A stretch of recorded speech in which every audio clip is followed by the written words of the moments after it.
In Orkney, we used to have an expression, "I'll be hour with the moon," meaning that I will come and visit you when the moon is full to light my way.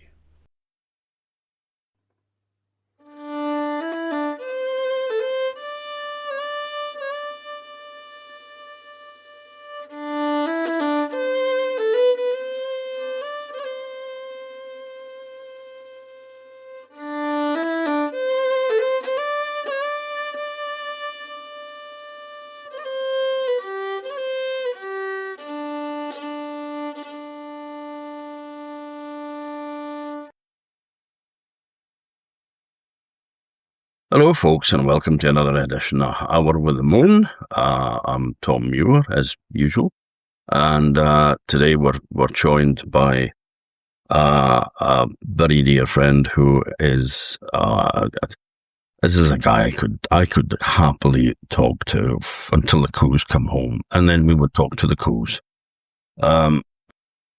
So it's an absolute delight to have Simon Heywood join us. And so welcome, Simon.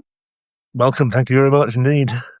And he is, among other things, because he has many talents, but not only is he a fine storyteller, but he is, to me at least anyway, the authority on King Arthur. And he's pulling faces. He is a bit. But that's not to say that there aren't any. I just don't know them. Well, I think that they would have a pretty big fight on their hands to actually outdo you, because your knowledge on the subject it's impressive. So, but just like King Arthur, everybody knows about King Arthur, but do they? Because when I was a kid, television programs used to be a lot more intellectual than they are now. It's not just a bunch of celebrities who've never heard of doing dumb things or eating kangaroo worries and stuff like that. But there was little sketches and stuff like that on them where you would get, let's say, Merlin the magician would appear, and on the Dave Allen show, he would have these little sketches where they would be crying for the sword from the lady in the lake, and it would come up through the bottom of the boat and it would sink, and all that sort of stuff. So you were aware of these things. Doesn't necessarily mean that you are now, but and also for people from around the different parts of the world who maybe haven't heard of Arthur and how he fits into the whole legend of Britain. Yeah. Can you give a kind of, I know it's a big ask, but kind of a potted sort of like, who was Arthur? Who was Arthur? Well, he's basically the place where you look for Arthur in history is the point at the very end of the Roman occupation of Britain. I mean, as people will know, for 300 or 400 years, the island of Britain was largely, not entirely, but largely part of the Roman Empire. And then sometime around the year 400, and there's a huge amount of uncertainty about everything here. The history doesn't tell you very much, but in a nutshell, the Romans up sticks and went home, and Britain ceased to be politically part of the Roman Empire. And then after a couple of 100 years of obscure history, it sort of emerges on the world stage again. And it emerges in a very different form from the form in which it disappeared. When Britain was part of the Roman Empire, the government was Roman. The language of government would have been Latin, I guess. The language of the people, the language of the street, might have had Latin elements to it, but ethnically and culturally and linguistically, the majority of the people would have been Celtic in some sense, and the language would have been Celtic. And then after the couple of 100 years, things start to look very different. You've got the English language being spoken, or a form of the English language being spoken in the southeast, in the bit that becomes England. And it becomes clear that what's happened is there's been a political advance of the English, the Saxons, the Anglo-Saxons across Britain. And this has happened in conflict with the existing population, who were Celtic or British. And when I started to look at these things, one of the things that you had to sort out fairly quickly is the fact that at this stage in history, the English, I mean, England is not Britain and Britain is not England, but at this stage in history, the English and the British were the opposing camps. They were the opposite side. Now that's the context of the whole thing, and it took place very slowly over a couple of 100 years, as I say. Now, in the middle of this period, at the point where we know least, because the written sources are so scant, what seems to have happened is that what you might say the English advance was held up. The border of England, if I can put it like that, was advancing slowly westward through the island, and also northwards as well. And the kings and the ruling dynasties increasingly came to be English in their language and their affiliations. But then at one point it all got held up and it stopped for about a generation or two. And the British sort of fought a quite successful rearguard action where they held up the English advance for about a generation. Now, exactly why that happened, I don't know, and I don't think the evidence really tells you. And you can make an academic career speculating about exactly what happened and looking at the various different bodies of evidence. But legend and folklore went to work. And legend and folklore came up with the idea, which is probably grounded in reality to a certain extent, that at some point in this point where the English were stopped for a generation, there was a great leader who had stopped them. What he'd done is rally the troops and rally the Brits, the British, got them to put their differences aside and make common cause against the invader, which they proceeded to do with great success for about a generation. And then after a generation, he dies. And then his successors fail to capitalize on his success, and the English advance continues. So that's kind of where Arthur happened. It's sort of like the mid 400s, maybe, or into 500s. At this point, where we don't really know what's going on in Britain because the historical record is so thin. But there seems to be this space where you could fit a successful warrior king. That's what the story seems to suggest. And there's a certain amount of evidence to say who this guy might have been, and what he was, and what he was, and what he did. And over the following centuries, as tradition got to work and the storytellers got to work, gradually the idea formed that this warrior king was Arthur. He was either a king or a war leader who had rallied the troops and fought the Saxons back for a while and had this moment of glory and this amazing moment. And then ultimately the end of the story is tragic. It all kind of gets swept away, sadly, and it becomes a very nostalgic story and a quite elegiac story, a story of the glories that are past, and that the story of what once was, what we once had, and how we. And that's it, really. He's the successful commander, and even from the very earliest records, there's always a successful commander, a war leader. Sometimes he isn't even called Arthur, but from fairly early on, the name was in circulation. And then after about 500 or 600 years, maybe, the legends develop quite slowly. You have this definite idea that there was this King Arthur who had once ruled in the West and given the English a good kicking, basically. You mean there's a bunch of foreigners that came over to England in boats and became... Well, don't get me started on that one, Tom. How ironic.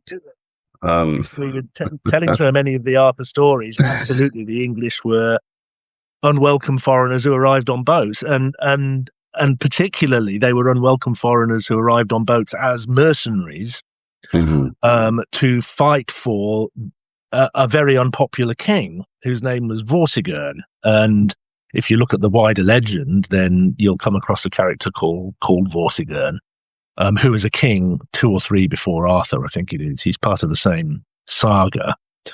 And he's remembered as a bad king and an evil king for several reasons. But the main thing that he's remembered for having done wrong is that he invited the English in. He brought them in as mercenaries to maintain control over the kingdom, and then the mercenaries turned on him. They fought his wars and won them for him, and then they sort of said, "Well, we don't need the king." Yeah, I suppose it's that power vacuum that you get when the Romans put out, and that was basically your standing army. Yeah, and then they've gone, and you've you kind of need, especially in those days, you needed a strong kind of military force to hold the country together.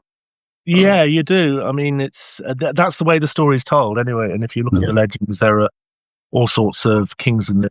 I mean, there's a guy who was supposed to live around here. I live in the sort of towards the North Midlands of England, and there was the local guy around here was known as Conan Meriadoc, I think his name was, and he's remembered for having, when he could have stayed at home and protected the people, he upped sticks and went off to search for glory to try and conquer the throne of Rome. I mean, a lot of these guys were. They wanted to have their chance at becoming Roman emperor, so they would scrape together as the biggest army they could, and rather than stay home and defend the home territory, they would jump in ships, head off to Europe, and get to Rome as quickly as they could. And there are stories of this in the later Welsh legends, the Mabinogion, and similar sort of things happen. And there was me thinking that Meriadoc went off to Mordor with Frodo. Well, that's a whole different story for another time. Like where Tolkien got the names from, roughly speaking, he got all of the names from somewhere, or a lot of them. A lot from Nordic mythology as well, and all the dwarves, and Gandalf was a dwarf as well, actually. Anyway, that's nothing to do with what we're talking about. And Frodo as well. There's a whole story of why Frodo is called Frodo, and that's a reference to a peaceful king in the Germanic sagas. So Tolkien didn't usually give anything a name without having a reason to do it. So indeed, yeah.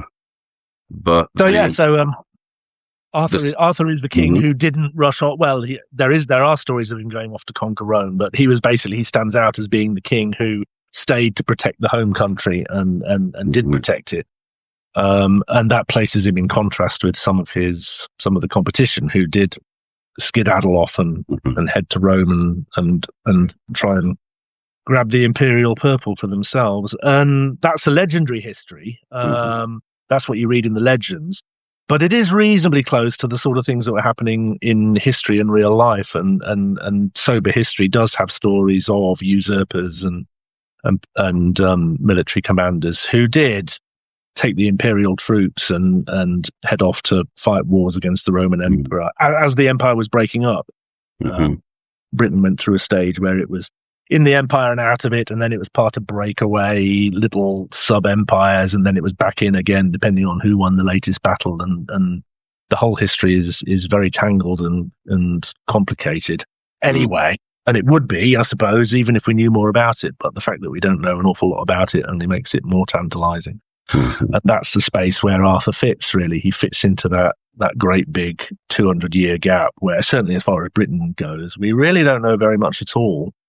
And I think if you talk to people who do look at the scholarship and the research, the frustrating thing that they find is not only do we not know very much, the evidence that we do have doesn't really stack up. Like the written history tells one story and the archaeology tells a different story. And all the scholars are butting heads all the time. Some saying, well, the archaeology tells us this, and then someone else says, well, yeah, but the written record tells us that, and then they have to disagree about it because it doesn't really seem to add up. They're still trying to make sense of it.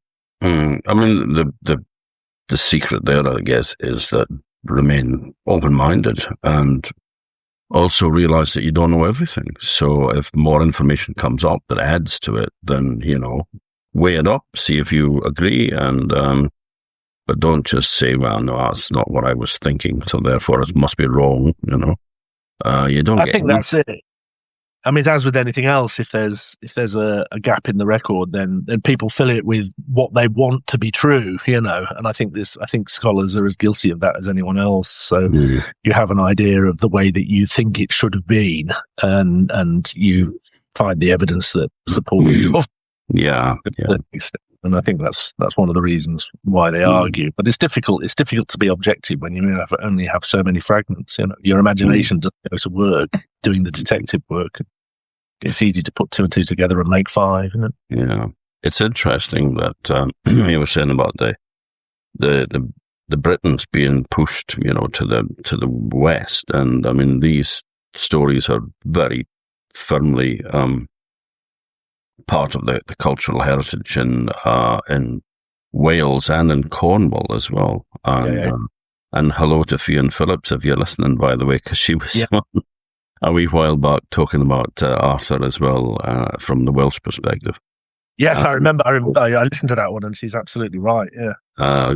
Scotland also had stories of Arthur as well, like Arthur's Seat in Edinburgh and such like, you know.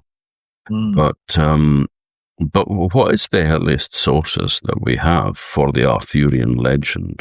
Where does that first get written down? Because, I mean, it would have been an oral tradition originally. It would have been stories told by the fireside. But who puts ink to vellum first? The first written account that we have of the story of King Arthur, as we would now recognise it, is probably that of Geoffrey of Monmouth. And there's a big but about that, which I'll come to in a minute. But basically, I think it's Geoffrey of Monmouth, who was an Anglo-Norman cleric or scholar of some sort who was based around Oxford in the 12th century, and who, for various reasons,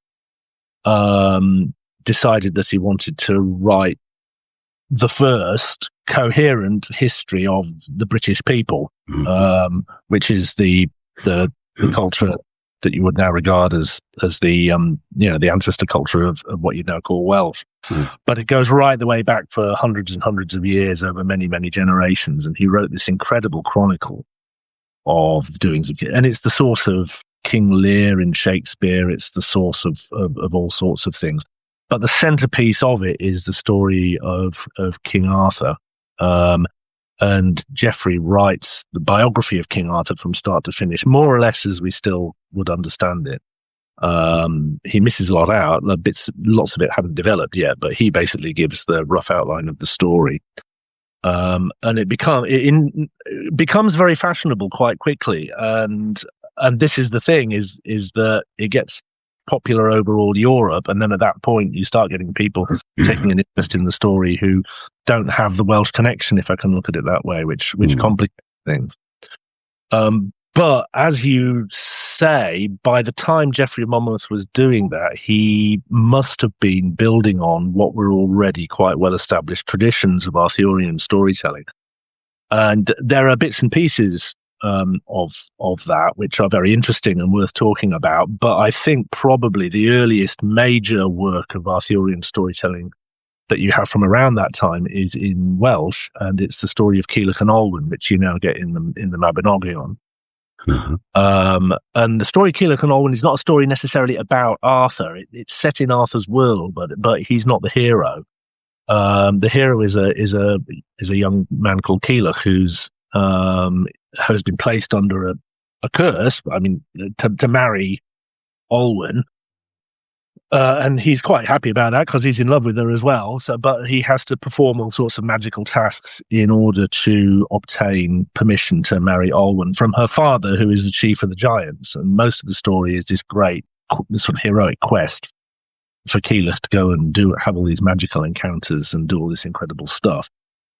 Arthur isn't in the driving seat for that story, but he is the guy who's sat at the back saying, yes, I will support you. I'll send my knights with you, Cilwch, on your quest. And he sends his warriors off to be helpers to Cilwch in his quest. And then he himself takes a rather subsidiary part in the hunt for the boar, which is the centerpiece of that story. And that's I think that's the earliest mention of in the Welsh tradition, and already, I mean, clearly it is he's telling the author of Keelich and Olwen is telling a story which is already quite old, and there are earlier hints and pieces in the Welsh fragments in the annals. I mean, there are several Arthurs. This is the thing. One of the written sources is the family trees of the kings, the lines of the kings, which are written down for the various kingdoms of Wales. And there are several Arthurs, and the moment the name Arthur comes up in the family tree, then the temptation is to look in and go, well, is this the Arthur, the original Arthur? Clearly, most of them can't have been. Maybe one of them was, but you do get sort of several Arthurs. And you get several stories attached to leaders called Arthur at that point. That he tends to be quite a different figure from the one who later developed. And you also get references to a Merlin or a Mervyn, who again is a very different figure from the one that we're more familiar with nowadays, but is still very interesting. And so clearly the written record suggests that there are stories of Arthur being told. And there are also beliefs about Arthur, the belief that he will return, he's gone away, but will return in the hour of his country's need, and so on and so forth. So, but it doesn't really break surface in the written record in a substantial form until about the 12th century. There are kind of bits, and also there's some poetry as well, which is absolutely incredible, but very obscure, and hard to decode.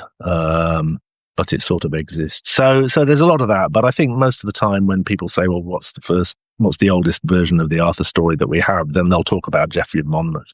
And they may also mention Keelich and Olwen and other things of that sort of vintage. And Geoffrey of Monmouth becomes the point of reference for later developments of the story. I mean, Geoffrey seems to have done quite a lot of editing and rewriting on his own account.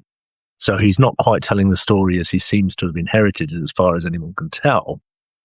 And he certainly does quite a heavy. He seems to have done quite a heavy editing job on the figure of Merlin. But what happens is, through the work of Geoffrey, seemingly, or possibly because it was still in oral tradition among bards and troubadours across Europe, it kind of becomes fashionable. I mean, and the place where it becomes fashionable, bizarrely, is France. The French troubadours happen along about that sort of time, and what they're looking for is old heroes that they can tell romantic stories about. And it's almost like they don't really care where they get them from. If there's a fantastic hero from a far off land, then they will sort of latch onto him and tell stories about him. And there was a French poet called Chrétien de Troyes who was attached to the court of Marie de France, and it was around the time of the birth of chivalry, and he starts to write these very long narrative poems about heroes of the court of Arthur, and he does the earliest version of the Holy Grail story. He's the first author to call the Grail the Grail, I think. He also does the first lengthy story of Lancelot, and begins to introduce the idea of Lancelot, who is the knight who has an affair with Arthur's wife, Queen Guinevere, and so he establishes a lot of the key points of the legend as it would come up now in the TV shows and the movies. And once Chrétien de Troyes is established, then all bets are off, really, because he made a very canny move as an author to ensure the survival of his work, which is that he died before he could finish it.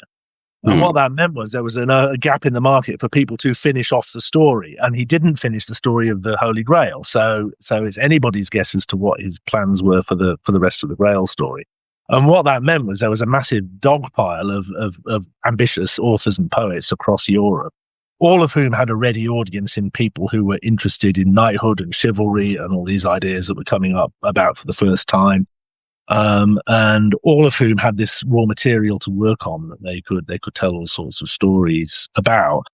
And they went to work on it, and they kind of created the round table as we understand it. They created the idea of Arthur's court as a court of chivalry. They created Arthur as the idea of a conqueror of Europe.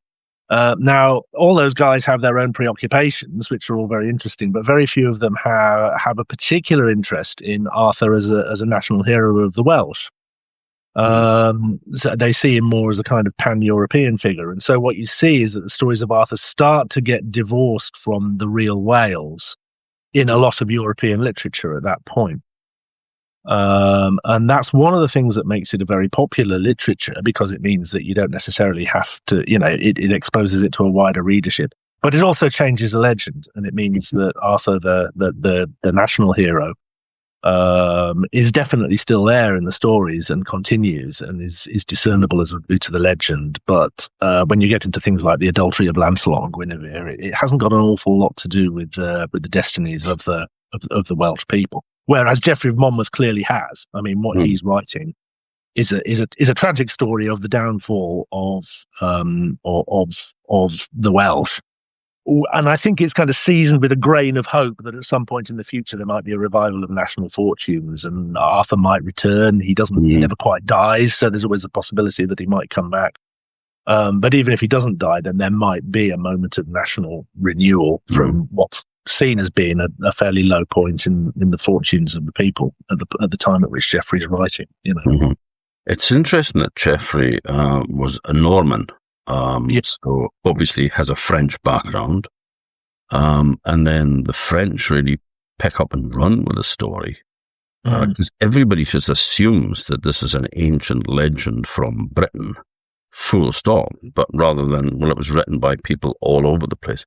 And it's also really unusual to have a legend that is actually up for grabs, that you can take it and finish off the story and write new bits and introduce new characters.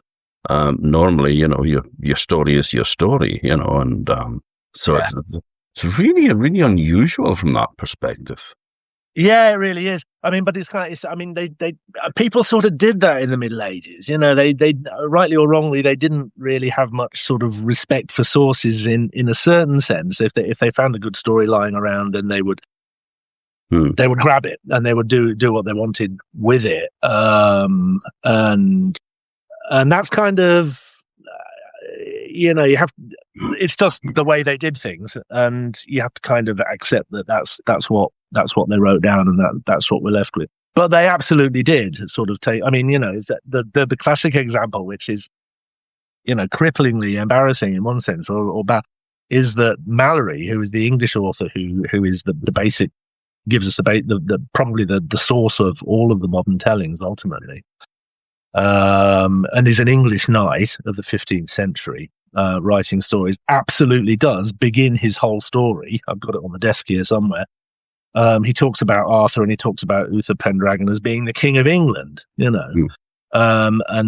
that's what Arthur was to Mallory. Now, Arthur may have been many things, but the original Arthur was the opposite of the King of England. He was the guy who was trying to push the kings of England back into the sea. So the national politics of the story are very, as it's left to us, are very, very tangled up. Now, this is not to deny Fion's point, which she made on is Arthur is essentially a Welsh figure. Clearly, he is. His language and his context is that of Britain, which is to say, what we would now call Welsh. But once the Europeans get their mitts on it, they start doing all sorts of things with it, you can sort of see it a little bit like, when we would go and see Robin Hood films and Kevin Costner does Robin Hood with an American accent, and all this kind. There's a certain amount of adulteration that takes place once a story gets onto the world stage and once it becomes massively popular, and we have all sorts of laughs and fun about watching Robin Hood try and get from Dover to Nottingham via Hadrian's Wall and all this kind of thing. And if you know the territory, then you know how ridiculous it is.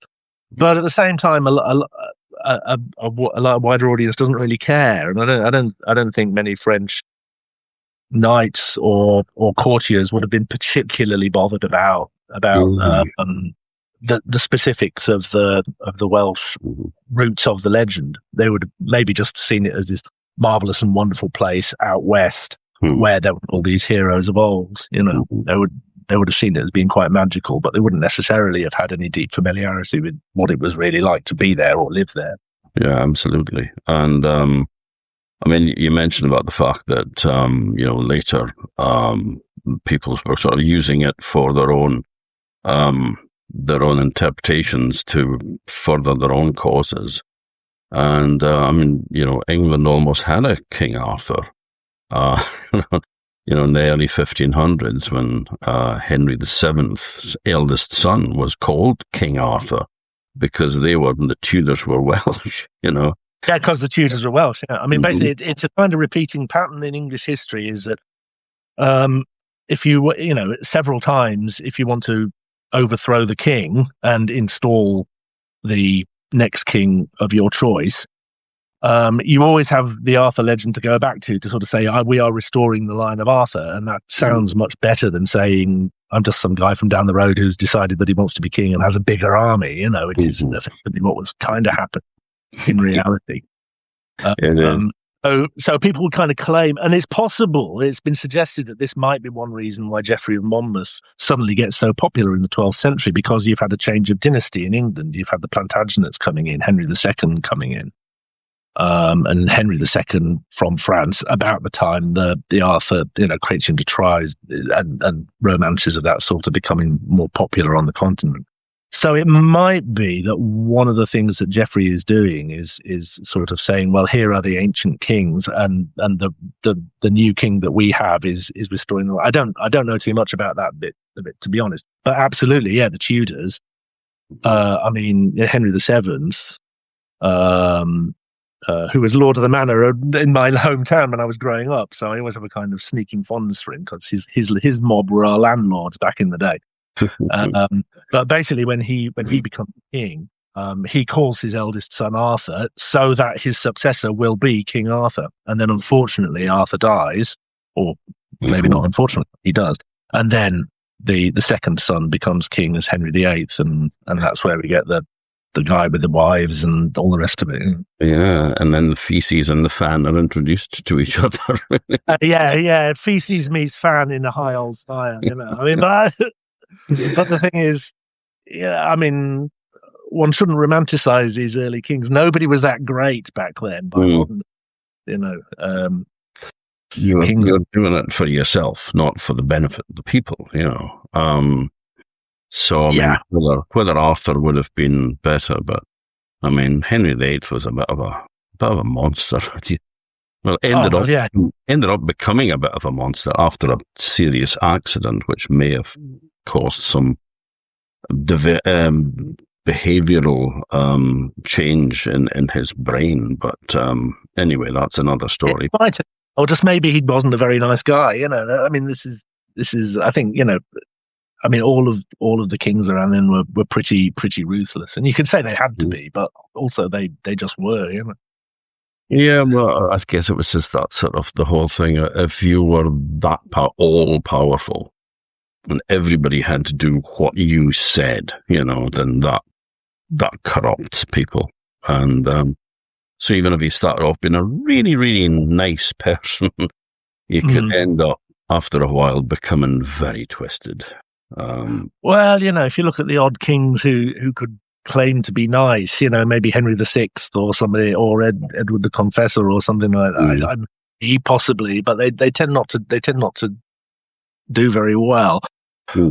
Because because even if the king is nice, then all of the courtiers and warriors are probably not. So they need somebody who's a bit of a hard case to lick them all into shape. It's the politics are fairly brutal. And in a sense, that's one of the interesting things about the Arthur legend, is that it gives you an opportunity to dream about how could it be otherwise? What would it be like if politics was not so brutal? What would it be like if kings were honourable, and if they were kind, and if they were generous, and if they did have the interests of the people at heart, and if all these kind of magical things that we associate with fairy tale kings, what if it all happened? And I think that's one of the interests of the story for me, is that kind of what ifness. It's not necessarily about trying to be historically accurate. You kind of can't be, really, but you can sort of enjoy the the make believe, if I can put it like that, for what it is. Just sort of say, well, what if the king really was an honourable man? What would happen then? How would that work? And that's sort of what the stories are about. I don't think the stories are necessarily about people who are really good. Arthur's not that good, Merlin's not that good, but I think they are stories about people who, in some sense, are sincerely trying to be good. And I think the attraction of the story, certainly for me, I think, and certainly nowadays, is that it's people who are really trying to do the right thing, even though they themselves have foibles and flaws and are constantly getting things wrong and circumstances overtake them and they can't do half of the things that they really want to. But they still have a sort of basic desire to make things okay. And then when they fail, it's tragic. It's not like they're just completely cynical. They are trying to do the good thing, and that's the thing that makes that. I think that's close to the emotional heart of the story in some ways. Mm-hmm. And that's what makes it still moving for us today. Mm-hmm. It's interesting. You've mentioned a couple of times about that Arthur didn't die and he is waiting to come back in times of need. And I mean, we see that in even up to the 20th century. Actually, you have Drake's drum, obviously. That Sir Francis Drake will come back to save England in its hour of need, and the drum will sound itself and all that. They're a bit late, these boys. There's two. Yeah, what's keeping them? I don't know, really. I think, can we get a reminder through to someone, and just a little message saying now would be quite a good time, Well, the one which is, I don't know if you've heard this one, but on the 5th of June 1916, the armoured cruiser HMS Vanguard struck a mine off Orkney and sank, taking with it Lord Kitchener, who was Secretary of State for War, and his entourage. 737 men died, 12 survivors, one of which wasn't Kitchener, the man who was pointing from the recruiting poster saying, "Your country needs you." A lot of people assume that's a king, but it wasn't. It was Kitchener. But then there was all these myths started, and conspiracy theories about what happened started circulating, which is still going on, funnily enough. But the one which I kind of was intrigued by was that Kitchener did not die on the ship, but was washed ashore into a cave and lies sleeping there and will remain until Britain needs him again. So there you've got a man, not within living memory, but, early 20s, and died in 1916, so, but, that was attributed to him, the old warlord, he was not particularly a man of peace, his Did not know that. And, so. I didn't know that. Interesting. Yeah. I mean, the example that I like to quote is Elvis Presley. It doesn't really seem to happen so much now, I don't think, but I certainly remember when I was younger, it was like very regularly in the tabloid press, there would be, someone would have cited Elvis Presley. And I mean, probably because he was so young when he died. I mean, it wasn't, there was this belief, and I remember him dying, the headlines coming through. I was at primary school at the time, and I think for a while there were rumours going around that he hadn't died and that he was living in Coppico and on all this sort of thing. It is a recurrent theme. So. I broke my arm the day he died. Actually, fell off a load of hay for putting topping on a haystack. But I was 14. Well, that's another story. I can't remember. I was about 9 or 10 or something. Yeah, I got a few years. I got to school and all the girls were in tears, because they were all in their kind of. I think they all had posters of Elvis on and on the pencil case or whatever, and that was it. It was definitely a kind of moment, because he was young. I mean, what was he like? He was 42, I think he was. Yeah, not young to a primary school kid, but nobody was expecting it. Yeah. I mean, it's like that. The one other story that I love about Kitchener was that he didn't die in New Hampshire, of course. he made it to Russia because that's where they were going. And it was a goodwill visit to the court of the Tsar because Russia was starting to, things were not going well on the Eastern Front, and they were going to try to, show support. Lots of legends about gold on board and all that sort of stuff. But there was one story that he actually did make it to Russia and changed his name to Joseph Stalin and ruled the country there until he died in 1952, which would have probably put him in his hundreds. Did not know. I hadn't heard that one, no. Well, you see, they both had big moustaches. What more proof do you need? That's it. That's what. No further proof required, is there really? No. But thinking that this old imperialist as being the sort of head of the Soviet Union is really bizarre. But, it is deeply, yeah. But it does show how myths grow and how these things develop from basically nothing. Yeah, they do, really. I mean, I think, the Arthur's, the thing is, it's from the beginning, I think, in early versions of the story, the idea that Arthur's not really dead. I mean, there's various different ways in which it's understood. And usually, sometimes it's quite sort of, it's not particularly magical, like he doesn't die, but he is taken away in a boat to the Isle of Avalon for healing. So essentially he's kind of evacuated to a field hospital almost. He kind of goes and he's there. But then it's the implication is that he's not died and he's sort of ready to come back. I mean, I suppose it's natural enough to want to think that somebody that you admire and look to for help and succor is not dead. But it always seems to be there. I mean, there's a beautiful moment in Mallory. We're dealing with this because at that point the legend has become a little bit more magical, I think, and where the character who witnesses the death of Arthur is a knight called Bedivere, who is one of the old stalwarts of the Round Table, and he's the guy who accompanies Arthur in his last moment and sees him onto the boat, and then he's making his way sort of back through the wreckage.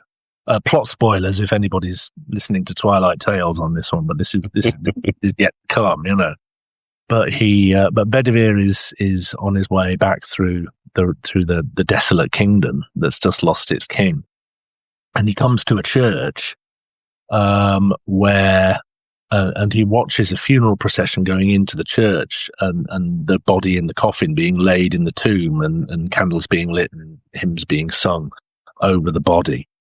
And the way that it's told is that the implication is that this is Arthur's tomb, but you're not necessarily 100% sure that it's Arthur in the tomb. And Bedivere just has this moment where he sees this funeral and he has no understanding and never has any understanding of what's going on. And then he goes on and does what he can to patch up the remains of the kingdom, and the story moves into its final stages. But Mallory includes this episode that's very, very ambiguous and very, it's very unclear. I think it's deliberately unclear as to what really is going on. But it's nice part of the story. No, I wasn't referring to the myths coming from nothing as referring to Arthur. I was meaning Kitchener and Elvis, but oh, sure, yeah. But the one thing which, I mean, for all my Cornish friends out there who are now kind of like twitching, haven't mentioned Cornwall. I mean, that is a significant place as well in the whole history of Arthur. It is very significant, yeah. I mean, Cornwall is very significant in Geoffrey of Monmouth, particularly. That is probably the bit that I know most about from looking at Geoffrey. In that a lot of the early action of Geoffrey's account is set in Cornwall, and there's a very clear sense that when the Britons arrive on the island, they land close to that part of the world, and they spread outwards from that part of the world, which is, I mean, that might be some sort of grounding in historical fact as far as that goes.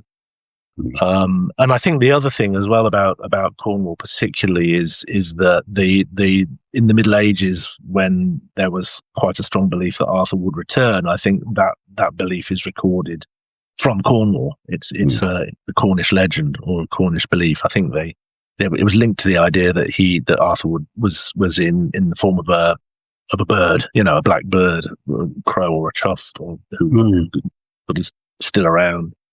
And there's a story of this legend starting fights. You could get into a fight over it. It was taken seriously enough that you could that there might be fights over it and exchanged back in the day. And obviously, I mean, it has a clear context in that there is a Cornish language, and Cornwall is one of the Celtic realms in some way that Wales is, and also at the other end, up around Cumbria as well. It's more deeply buried, but there is a sort of Celtic heritage to Cumbria and the Lake District, and there was a language, an old Cumbric language that was a sister language to Welsh and Cornish at one time. And also, there's a cluster of Arthurian legends relating there. So it's if you like, it's the west of Britain along the western seaboard. Well, I mean, Cornwall's a very important place for the tin as well, and I mean, there are archaeological evidence of there being basically beach parties by people from the classical world, from sort of Greece and Rome, arriving there before the Roman conquest. I mean, millennia before, maybe a 1,000 years before. Well, that gets into a whole other thing, really. I mean, it's not Cornwall, but it's the idea of the Southwest. I mean, there's a whole complex of religious legends about the youth of the mysterious youth of Jesus Christ. Nobody really doesn't say in the Gospels much about what he did as a child or as a young man. And there are legends that he visited Britain, and those legends are linked to the legends of Joseph of Arimathea, who's one of the figures from the Bible, and that will go straight into the legend of the Holy Grail, which becomes a central episode in the story of Arthur.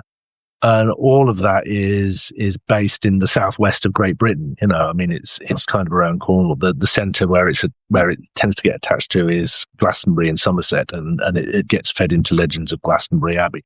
Now, obviously, it was good marketing for the monks of Glastonbury Abbey if they could claim to have an Arthurian legend there, and a certain amount of the Glastonbury legend is probably for the benefit of tourists and pilgrims to a certain extent, but I think there was a basis of it in the sense that there was a genuine sort of link to the legend, and the idea of Avalon, the island of Avalon, where Arthur goes for his healing, or where they go for refuge. That seems to be sort of based down and around there.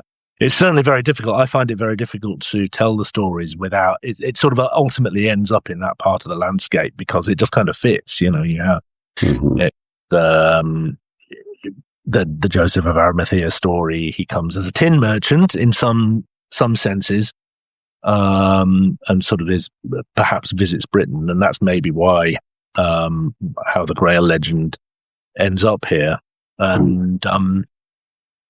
And it's all, pretty well bedded in, Yeah, it's something which I know that Rhonda didn't know about, was the whole Joseph of Arimathea supposed to be sort of, some people said he was Jesus' uncle, and was like God's brother or something, but I'm sort of looking at it at the moment, and there are sort of early versions of the story. I mean, we could go on for hours about the development of it because it's very tangled and convoluted. But he gets about 2 lines in the Bible. Give us give the tomb for Christ. Yeah. But then subsequently, his legend was developed as a kind of Christian saint, and he is one of the persecuted apostles. He's arrested and locked up, and he's probably going to be thrown to the lions or something along those lines. But he miraculously escapes from prison. And over time, the story develops that he miraculously escapes from prison because he is visited by the divine presence. And that gets attached to the idea that he has somehow acquired this thing called the Grail, which is sometimes seen as being the cup of the Last Supper. And there's a spear as well, which is the spear that was used to torment Jesus at the crucifixion. Mm-hmm. And so he takes these sacred relics and skedaddles. Basically, he runs away to try and get them out of harm's way. And he goes with his followers and is eventually led across Europe and gets to Britain, and which he thinks is going to be a safe refuge for these sacred objects until the time comes for them to appear once again. Now, originally that was a very different. I don't think that story was related to the story of Arthur, but eventually the two stories came together. Craitchen de Troyes has an idea about what the Grail was, and I think later authors, because Craitchen didn't quite explain what he meant, what he meant by the Grail, over time they got the idea, well, maybe it was this, and so the legend of the Holy Grail was kind of stitched together from all these disparate elements. Yeah, because like you said, usually it's the sort of the cup used by Christ at the Last Supper, and then in other versions it's the cup that was used to catch his blood from the cross, and then sometimes they're actually put together. They were both. It's a cup in some versions, yeah. So, and it's interesting that the spear used to torment him, because I think, is it in Vienna now? I can't remember. Oh, goodness, is it? I don't know. The Spear of Destiny. It's an amazing looking thing, which is made up. I mean, it's kind of faked. It's had bits added to it, because no Roman soldier ever had a spear that looked like that, you know. But I believe that recently they were actually examining it, and in the center of it is actually a Roman spear, which has had all these other ornate bits added to it to kind of show. But it was believed the Spear of Destiny was because whoever owned it would rule the world. And so Hitler wanted it because he was very into the whole mythological thing. And obviously, if he had the spear, then it would all go very well for them, which it obviously didn't. But I mean, again, there's a sort of a link with with all these stories kind of coming together.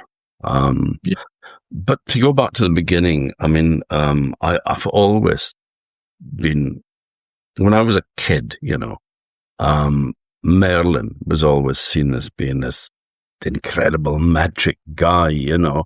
He's actually quite a dark character, but he's behind all of this. You know, this all comes down to him in the end.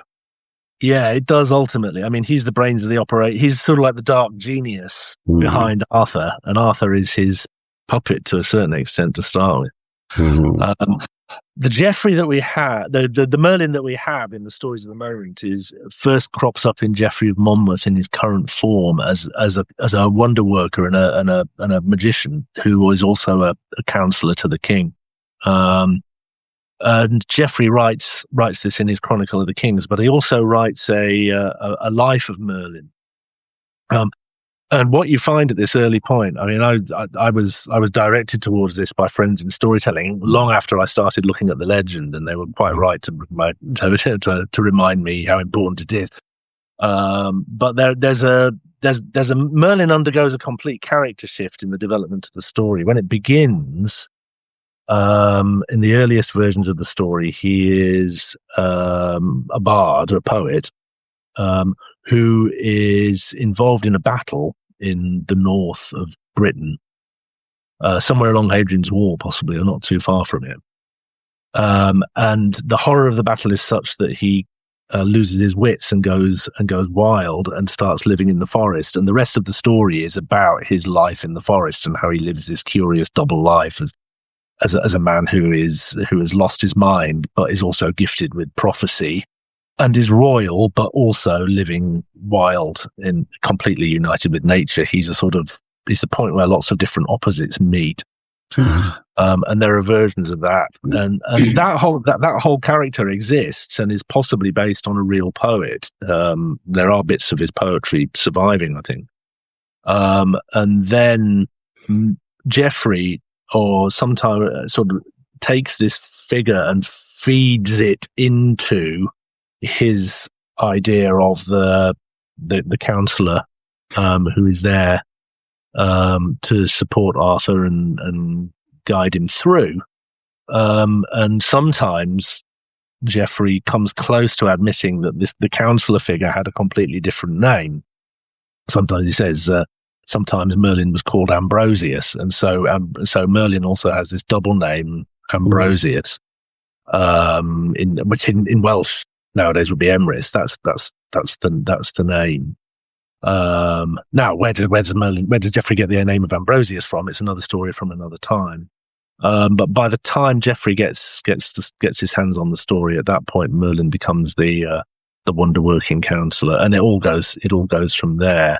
But he's never very nice, particularly. And as the legend develops, mainly in Europe, I think over the course of the ensuing centuries, Merlin comes to be seen. He's sort of an abortive antichrist, basically. His father is Satan. And he is born specifically so that he can fulfill the prophecies of Antichrist, but resolve matters on the devil's side. His job is to win the world over to the forces of evil, and that's why he's born. And he's born with full knowledge of his destiny. But then he rebels against his own destiny for various reasons, and there are stories about how this happens. But basically, he decides that he doesn't want to be the Antichrist. He actually wants to come in on the forces of good, which he proceeds to try and do. But the thing about Merlin is that, his intentions, he's making a conscious decision to be the good guy, but actually all his instincts and his nature goes the other way. And it reminds me of to a certain extent of the vegetarian shark in Finding Nemo. If you've seen that movie, there's a shark, right, voiced by Barry Humphries, who has decided that he wants to be friendly to the small fish. And so he turns up, a figure extraordinary menace, because he's this shark who is just constantly struggling with the desire to eat everybody, but is trying to be this really nice character. And Merlin, if you like, is a little bit like that, is that his instincts are completely chaotic and amoral. But he has this vision of wanting to do something to the good, and that's kind of what he does. But because his nature is essentially demonic or semi-demonic, whenever he tries to do good, there's always a massive catch. And that, I think, is part of the tragedy of the story, in the sense that everything is set up by Merlin, and everything that he sets up to be good, it's good for a while, and it has its upside, but there's always a catch, and the catch always catches up with you in the end, catches up with them. And I think there's a sense that Arthur's fate is driven by Arthur's destiny is driven by this fact that it's grounded in a kind of evil. It's a fallen world. Sure. So he's not really. I mean, he's going to prosper up to a point, but sooner or later, karma's going to hit, if you like. And the debt will be called in. Yeah. Hello, friends. Just a reminder of how you can support our heritage work and help it to continue. Subscribing, comments, and positive reviews from wherever you listen will help other listeners to find us too. And sharing the podcast on social media is always helpful. You might also consider purchasing Orkneyology Press books and products from our Orkneyology.com website, which is also where you can find the show notes for this podcast. All of these are a great help, and if you're able, you might consider buying us an occasional dram. This is from our Ko-fi page, and you can find it at ko-fi.com/Orkneyology. We really appreciate your encouragement in any way you give it, even if it's just sending warm thoughts our way. Thank you so much. Enjoy the podcast. Well, he does some terrible things, Merlin. And one of the interesting things about it is how willing later authors are to make excuses for him. And this is one of the discoveries that I made while I was getting ready to tell the stories. Is that Merlin is seen as being this figure of wisdom, and by Tennyson and by Malory to a certain extent. But if you actually sort of stop and look objectively at the things he does, I mean, he does terrible, terrible things. Without much compunction or guilt. He arranges for Arthur to be conceived, and the way that he does it is that King Uther has a passion for the wife of one of his enemies. So Merlin arranges for the enemy to be killed, and then Uther, he magically transforms into the likeness of his enemy, and so Uther, magically transformed, goes into Queen Igraine, and they go together, and Arthur is conceived. And when Arthur is conceived, Igraine believes that the man that she's with is her husband, and it's not. It's her husband's greatest enemy, and Arthur does this.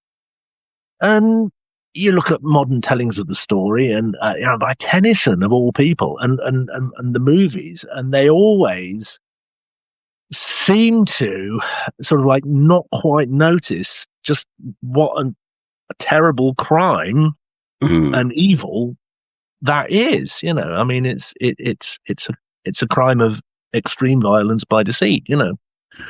And Merlin does this, and the result of that is Arthur, and then all the rest of the characters are left with this, and Arthur himself has to wrestle with it and wrangle with it, and he has to go through a whole process of realizing who his parents really are and what his parentage really is, and it's not easy for him.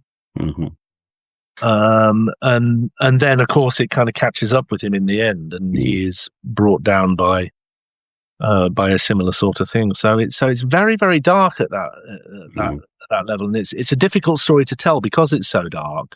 You have to kind of be prepared to look very honestly at the difficulties in the story, but still not have it as a kind of totally negative experience to tell or to listen to. It's a tricky balance to strike, I think.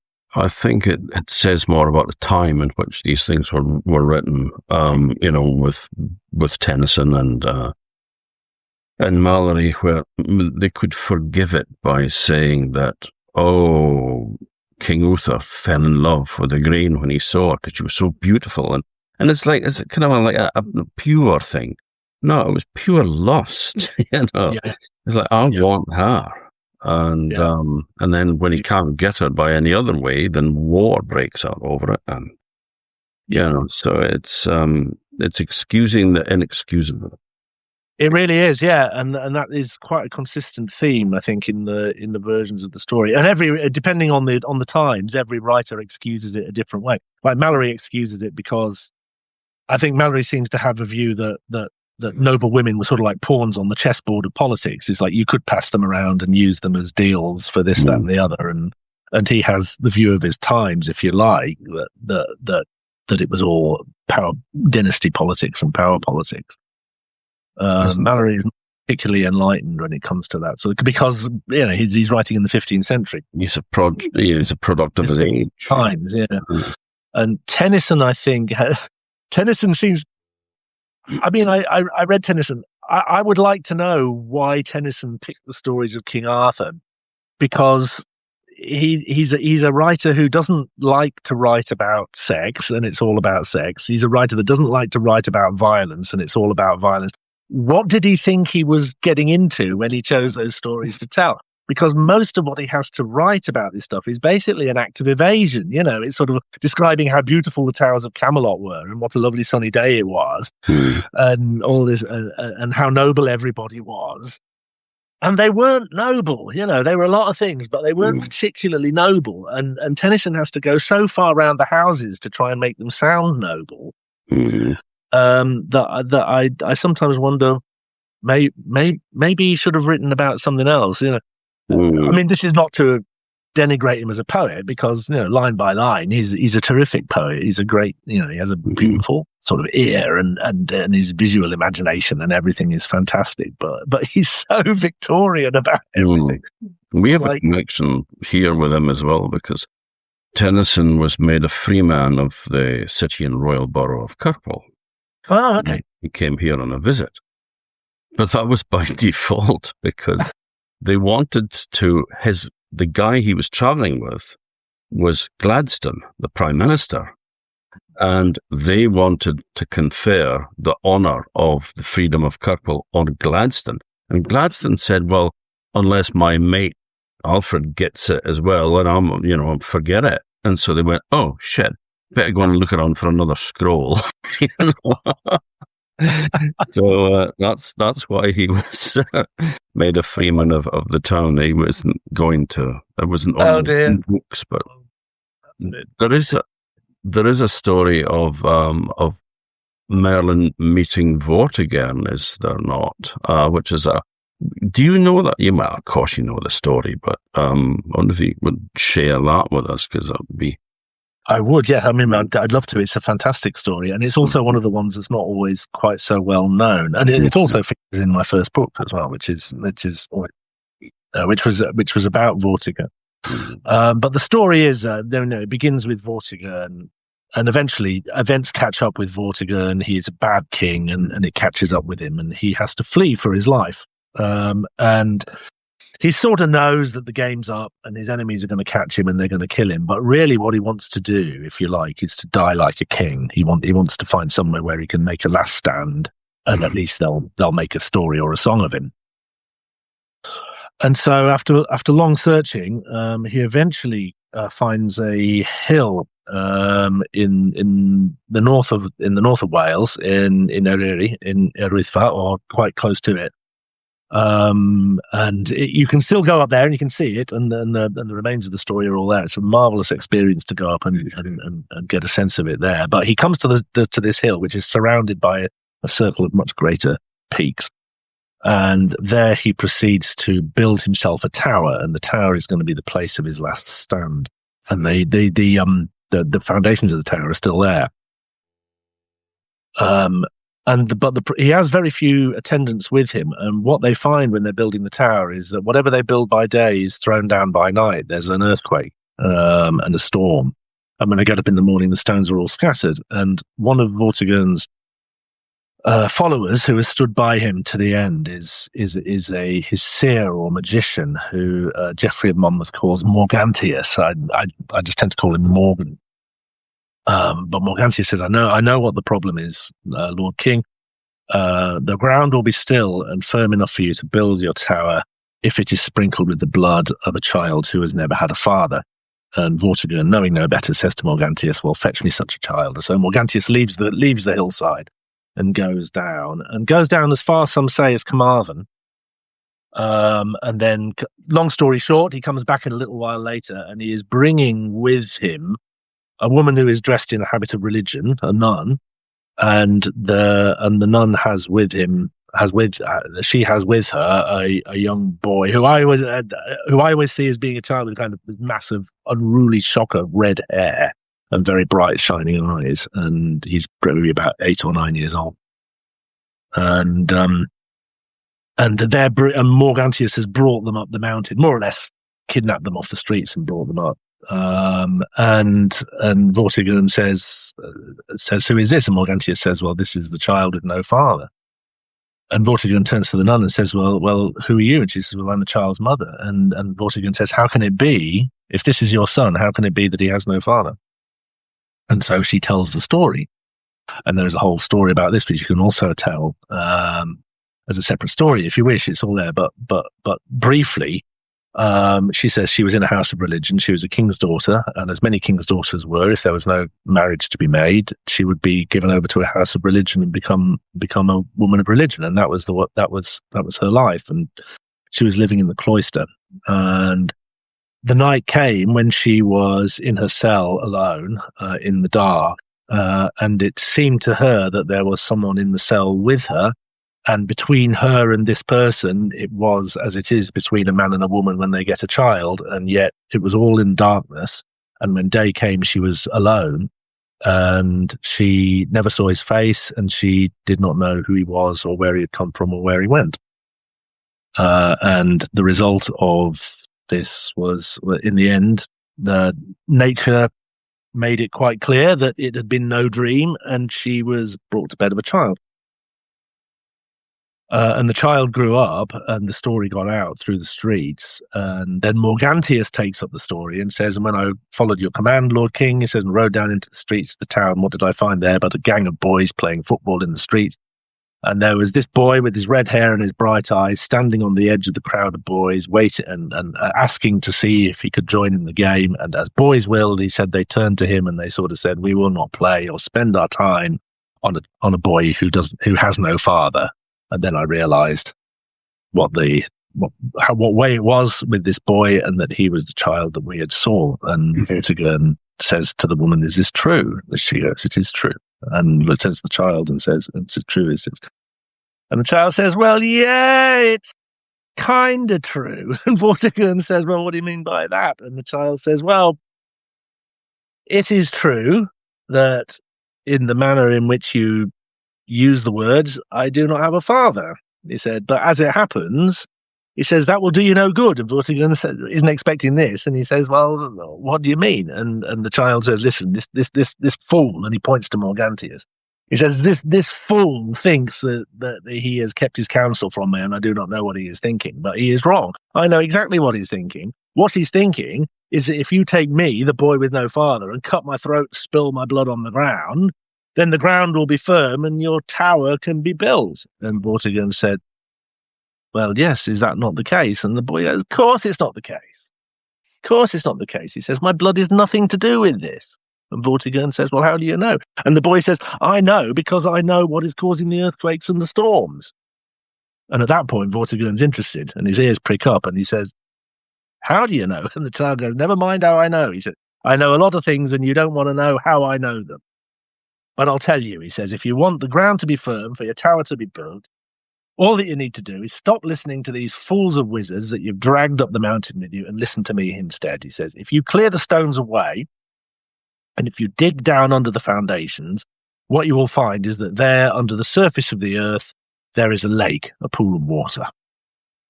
And what you do," he says, "and you must do it, and I can do it with you if you wish, because I know how to work, small and young as I am," he says, "what we do is we bail out the pool. We bail and bucket all the water out of the pool and spread it away until the mud at the bottom of the pool appears. And when we get down to the mud at the bottom of the pool, what we will find is that there is a great slab of stone there that seems to have lain in the darkness under the earth since the beginning of time." He says, "But it hasn't. What you do is we'll take hold of that stone and we flip it over and reveal what is underneath it." And Vortigern says, "Well, what is underneath it?" And the boy says, "Well, do it and you'll see, won't you?" And Vortigern says, "This sounds foolish." And the boy looks at the king and says, "Truth does often sound foolish." And the king says, "Well, how can I trust you?" And the boy just shrugs and he says, "Trust me or not, as you choose."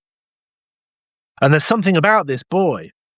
And Vortigern's run out of chances anyway. He knows he's at the end of his life. And so he says, "Morgantius, we will do as this boy advises, and if we have no luck or success by it, then we will do as you advise." And Morgantius has no choice but to accept. And so, long story short, Vortigern and the boy set to draining the pool. And they spread the stones, they clear the earth out of the way. There underneath the earth is the pool, and they take hold of their buckets and their bowls and their pots and their pans, and they start bucketing out the pool, and down they go. And at the end, they get to the bottom, and there is the pool, and there in the mud is this great slab, just exactly as the boy had said. And the boy looks at the king and says, "You ready?" And Vortigern says, "As I'll ever be." And the two of them, with a bit of help, get hold of and it's coming on for night now, and the stars are coming out. And they get hold of the stone and they heave it aside, and there, underneath the stone, in the darkness and the cold and the dampness of the earth, coiled around each other like two great snakes, are two great dragons. And one of them is as red as blood, and the other one is as white as the livid flesh of a corpse. And they're locked together. And the moment they feel the stone coming off of them, they start to rise and slither and fight each other. And then they turn on each other, and then they pounce and they begin to fight and fight to the death, each one striving with its ultimate strength to kill each one the other. And all that the king and his followers and the boy can do is stand there and watch. And the dragons rise up into the air, and all through the night, all through the sky, they go, knocking the stars out of the sky. And knocking knocking lumps off each other. And in the end, they fight each other to a standstill. And the way that I like what I think happened, the way that I like to see the story is that when the dragons are getting towards the end of their strength, they're evenly matched. They come down, the red dragon and the white, and they stand in front of the king and they say, "Give us the child." And Vortigern looks at the dragons and he looks at the child and he says, "No, the child is under my protection." And the dragons fly away. And who those dragons are and how they got there is another story for another time. It's told in the Mabinogion, in the story of Llŷn and Llefelys. But they're left there, and all of that night, the king and the boy are there on the mountaintop. And then the dawn comes, and the pool is there with the stone to one side. The cavern under the stone is empty, and the stones are lying scattered. And the boy turns to Vortigern and says, "The ground is firm now." For the reason for the storms and the reason for the earthquakes was the dragons fighting under the stone, and now they are gone elsewhere. Peace will be yours from now on, and you may build your tower. And all I ask in return for my counsel, he said, is that you let me and my mother go free and go in peace. And Vortigern has to do it. And so the boy and his mother return to the town. There's many other stories that can be told about them both. And Vortigern stays on the mountain and he builds his tower. And now every time he builds it, the work that he does by day is still there the following morning, and he builds himself a high and handsome tower.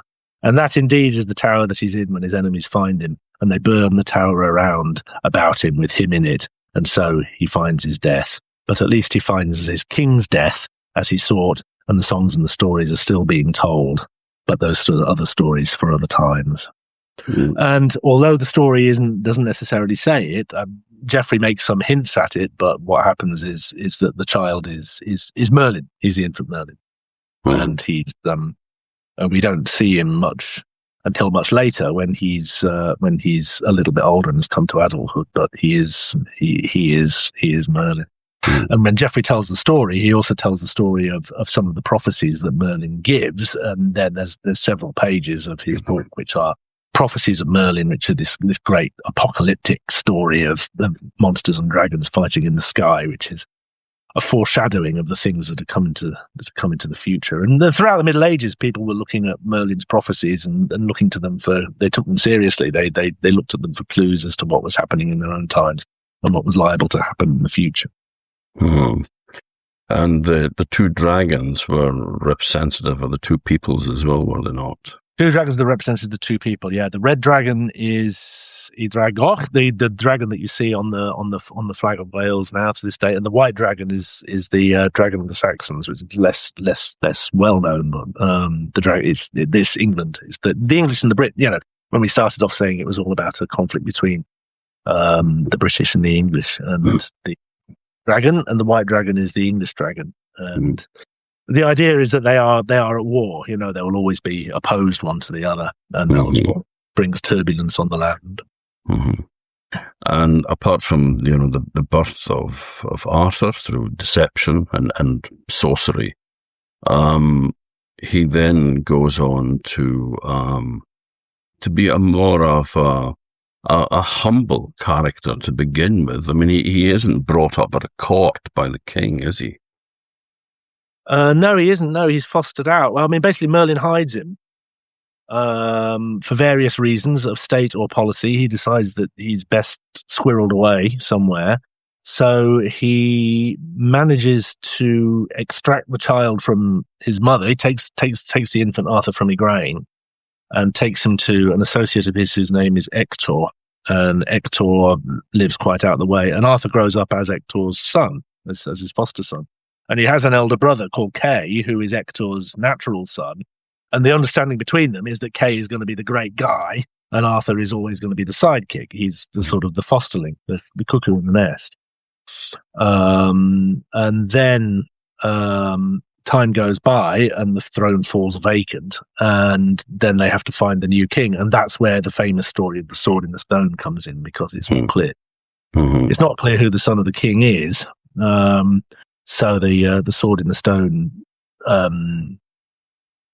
trick, if you like, or the magic of the sword in the stone is there to prove who is supposed to be the righteous king. And much to everyone's surprise, including his own, Arthur is the only one who can draw the sword from the stone. He only gets it because he's gone home to fetch a sword for his brother, like Kay is in a tournament.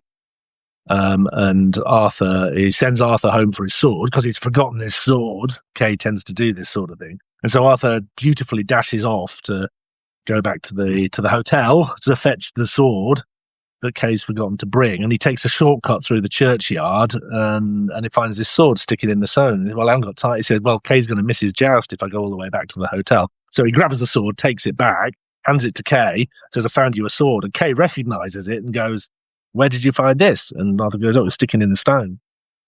And so Kay immediately says, I've got the sword, I'm the king. But Kay can't do it again. He puts the sword back and he can't draw it out again. So he has to eat humble pie over that one. And in the end, he has to admit that Arthur is the one who drew the sword. And then Arthur can pull it in, take it out as often as anybody asks. And of course, nobody wants to think that this kid who's not even living with his own family is the righteous king. But turns out that he is. And then Arthur becomes king. And he has this air of humility always clings to him. You always get the feeling that he's not quite comfortable with being in charge of everything. But a lot of people think that the sword that was pulled from the stone was Excalibur, but it wasn't, was it? It's not Excalibur, no. What happened? It was about Excalibur, because I love this. About Excalibur, right? Yeah. Well, Arthur draws the sword from the stone. And then he fights with it for a while, but then he loses it. And there's a whole saga about this, which is all in Mallory, but basically he loses it because he already has a half-sister who has decided to bring about his downfall, and this half-sister is the famous Morgan Le Fay, who is Arthur's enemy.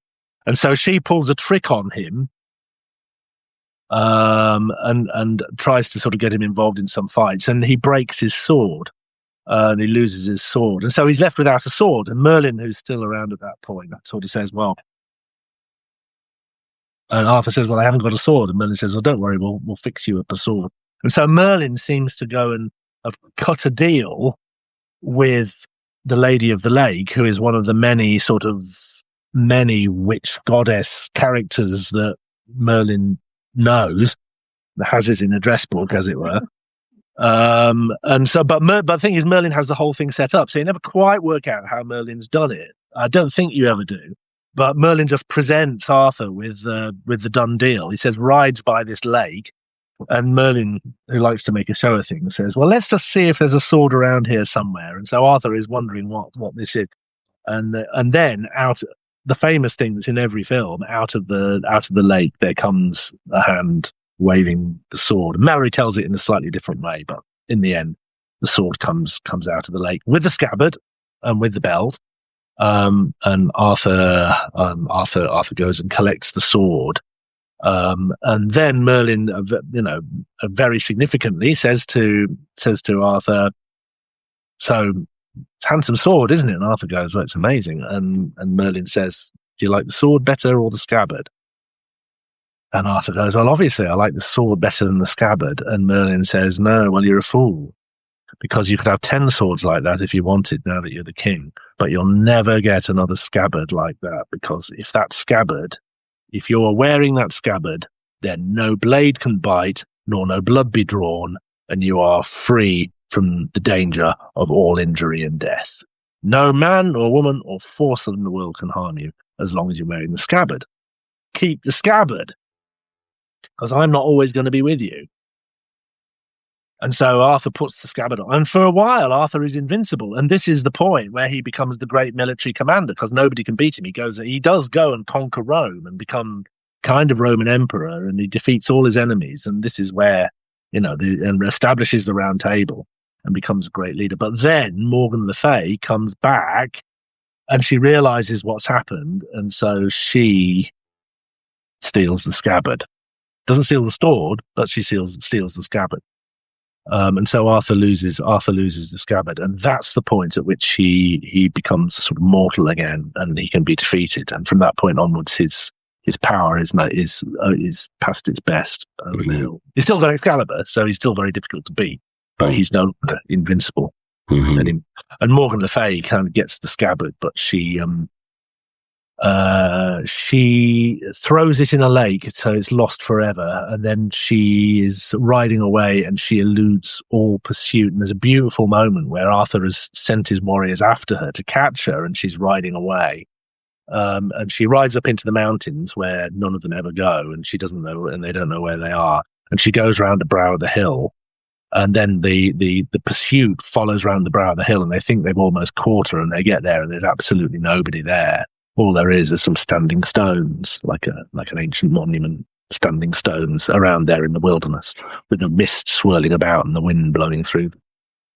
And these warriors go, "Oh, where's she gone?" And they start to feel a little bit eerie, and they think they're out of their depth, and they go, "Well, we're going to have to go back and tell the king that she's escaped." So they do this, and they ride off to tell the king that Morgan Le Fay has escaped and lived to fight another day. And then the moment they're out of the way, the standing stones all melt, and there's Morgan Le Fay again, and she gets on a horse and rides off. And after that, she doesn't really appear in the stories too much. But she's always lurking in the background. And again, she's someone else who never seems to die. I don't think, but she, not in the versions that I know anyway. She's not very active after that early stage, but she's always sort of there, and you always think that she is waiting to take her revenge. And he had other enemies as well, including one of my lot, literally lot. Oh, Lot of Orkney, yeah, with Lot of Orkney. Well, you tell me, Tom. I mean, he's called Lot of Orkney, and he's mainly when Arthur starts his battles, he has a number of kings who fight against him. And the thing you have to understand is that this is the point. The Saxons are sort of like threatening. The Saxon ships are coming across the sea, but the Britons are still squabbling with each other. They'd much rather have a fight with each other than make a common cause against the common enemy. So one of the things that Arthur has to do is, by one means or another, if necessary by force, make sure that they all fight as one. So the first thing that he has to do is defeat a coalition of his enemies. None of whom really want him to be king. You know, they don't want this kid who can just pull swords out of stones in churchyards. That's no kind of a king. And they're not even 100% certain that he's a proper son of the previous king of the Pendragon. So who this kid is, nobody knows. And so they decided they can just push him off the throne quick, and they can get everything their own way. And Lot of Orkney is one of these kings who decides to take a gamble on pushing Arthur off the throne quick before he gets settled upon it. And so a lot of the early stories are the wars of Lot against Arthur, and Arthur's first big battle is he defeats Lot of Orkney. And Lot of Orkney is a funny character certainly in Malory. He seems to be quite weak. He's constantly changing sides. Like sometimes he's against Arthur, and sometimes he flips over and is in front of Arthur. But the rest of his family are very impressive. So his wife is Morgause, who is Arthur's half-sister, who is very, very impressive and a very powerful figure indeed. You get the feeling that possibly she wears the trousers in their marriage to a certain extent. No, she seems to be the one who makes the running. And also as well, Lot's sons are the famous Sir Gawain, who is absolutely one of the main. He's the first warrior to be knighted as a knight of the Round Table. He's one of Arthur's staunchest heroes. He's the hero of all sorts of adventures of his own. And he's one of the first things that Gawain does is sort of say, well, regardless of what my dad thinks, I'm going to fight on Arthur's side. I'm with Arthur. So he rebels against his own dad in order to go and fight for Arthur, and does very, very well at it. And so Lot is sort of there in the background, and then he changes sides, and he sort of changes sides again, and in the end he's killed fighting Arthur by some of Arthur's allies. But my favourite story of Lot, and he's always known as Lot of Orkney, so clearly he is always associated with that. But my favourite story is the one about the horses, which I don't know if there's time. Have we got time? No, please. I found this story in one of the lesser known medieval English versions of the story, and I just thought it was absolutely beautiful because it's a story of Gawain as a very young man. At the point where Lot is fighting for the good guys, he's changed sides once or twice, and now he's fighting with Arthur. But he's not fighting very well. He's not really very good at it. And so Lot has gone and ridden into battle against the Saxons for once, but the Saxons have kicked his butt for it. Basically, he's kind of they've won the battle, and Lot is trying to escape from the battlefield on this weary old horse who is and the king of the Saxons is pursuing him. And at this point, word comes to the young Gawain, your dad's in trouble. He's just got the worst of a fight with the Saxons. And so Gawain grabs the nearest horse, this average brown horse, gallops off to the battle, and he finds the battle is over, the field is empty, and there he sees his father. He sees his father running away from the battle, and the king of the Saxons is pursuing his father. And the king of the Saxons has this absolutely magnificent black stallion, this war horse, the like of which Gawain has never seen in his life before. And Gawain realizes that him on his average brown horse is going to struggle to catch them up. But he does his best. He spurs his horse and he goes, and he starts to pull alongside the king of the Saxons. And Lot is still away in the future.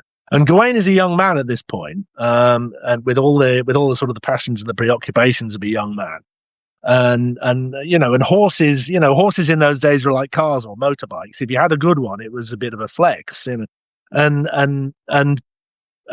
Gawain looks down his horse. He looks at this ridiculous old three-legged horse donkey that his father is trying to ride away from the battlefield, and he looks at this magnificent black stallion that the king of the Saxons is riding, and he goes, well, at least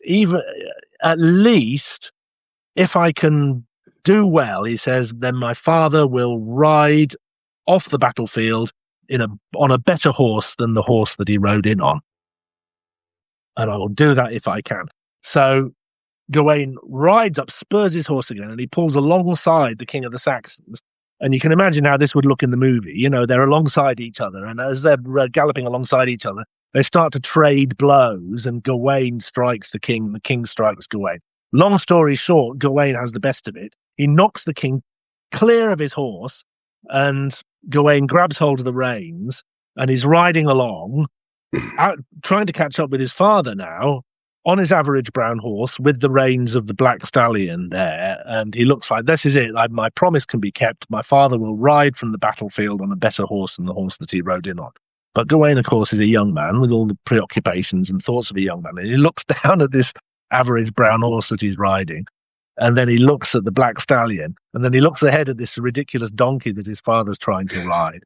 And he just about pulls level, and he can't resist it. He hopped from one horse to the other, grabs hold of the reins of the average brown horse, pulls up alongside his father and puts the reins in his hand. And he goes, there you go, father. At least you're going to leave the battlefield, ride away on a better horse than the horse you rode in on.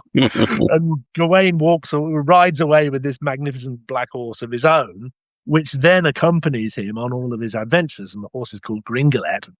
And if you go to all of Gawain's later adventures, Gringolet comes up in the story of Gawain and the Green Knight and all this. They're a kind of horse and man double act. They're like the Lone Ranger and Silver, or Roy Rogers and Trigger, or Dick Turpin and Black Bess. They're not just a man with a horse. They're a team. They're partners. And Gringolet is Gawain's loyalist friend and stands by him pretty much to the end of his days. I think Gringolet is still there at the end. But I read that, and I just thought, if you've ever had the daunting privilege of trying to be a father to young men, you know exactly what that story is. And I know what horse I would be leaving on, I'll tell you. Or alternatively, if you're a young man who's ever tried to put up with a father, and that also counts. Absolutely. It's brilliant.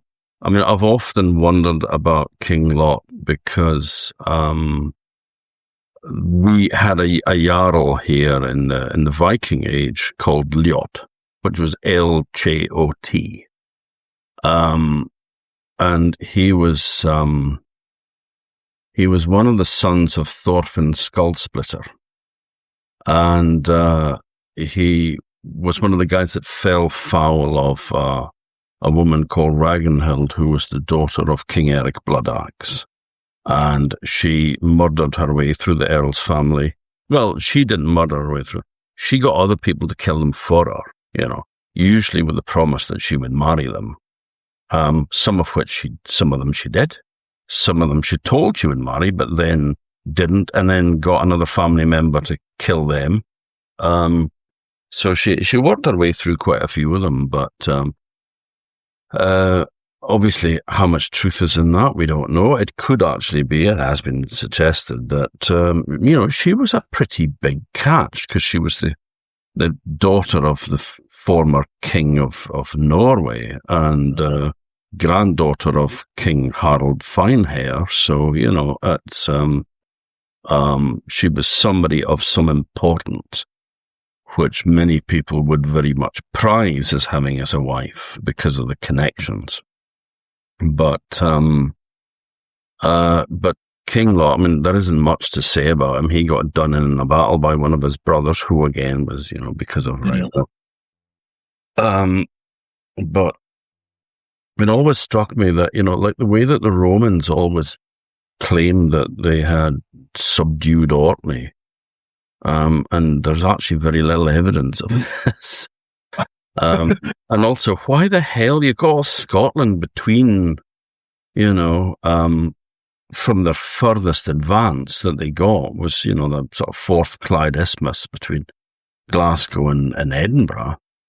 But then you got all the Highlands to go through before you get to Orkney. So why have a little realm stacked on the end of your empire that you're never going to be able to really do anything with?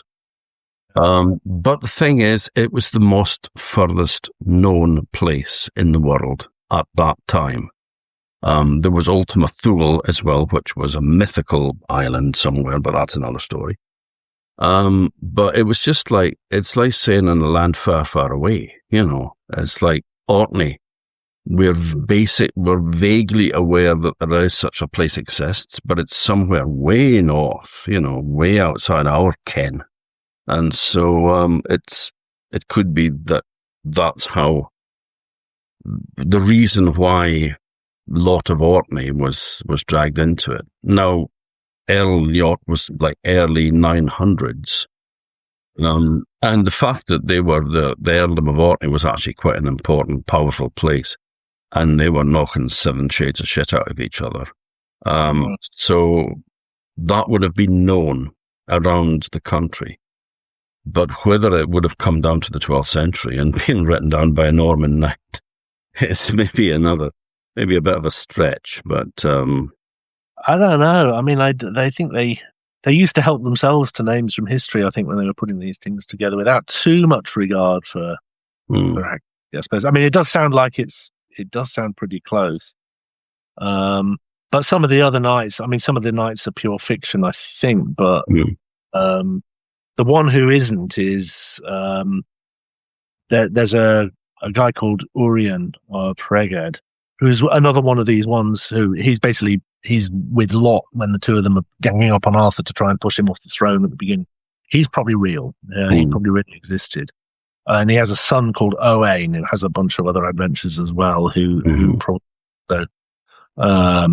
is based in historical fact. And I think some of the story, and he is linked to that part of the world. It's known as North Wales sometimes, or North Gales. And North Gales in the is not what we would now call North Wales. It's the area that we would now consider to be. It was the Henogleth, the kind of the British area, north of about it would north Yorkshire, Northumbria, as would now be Certainly the Lake District in Cumbria was a kind of separate area. And eventually it was kind of overcome and incorporated into England. But it was known as North Wales. It was like Wales and there was North Wales, and there were two separate areas.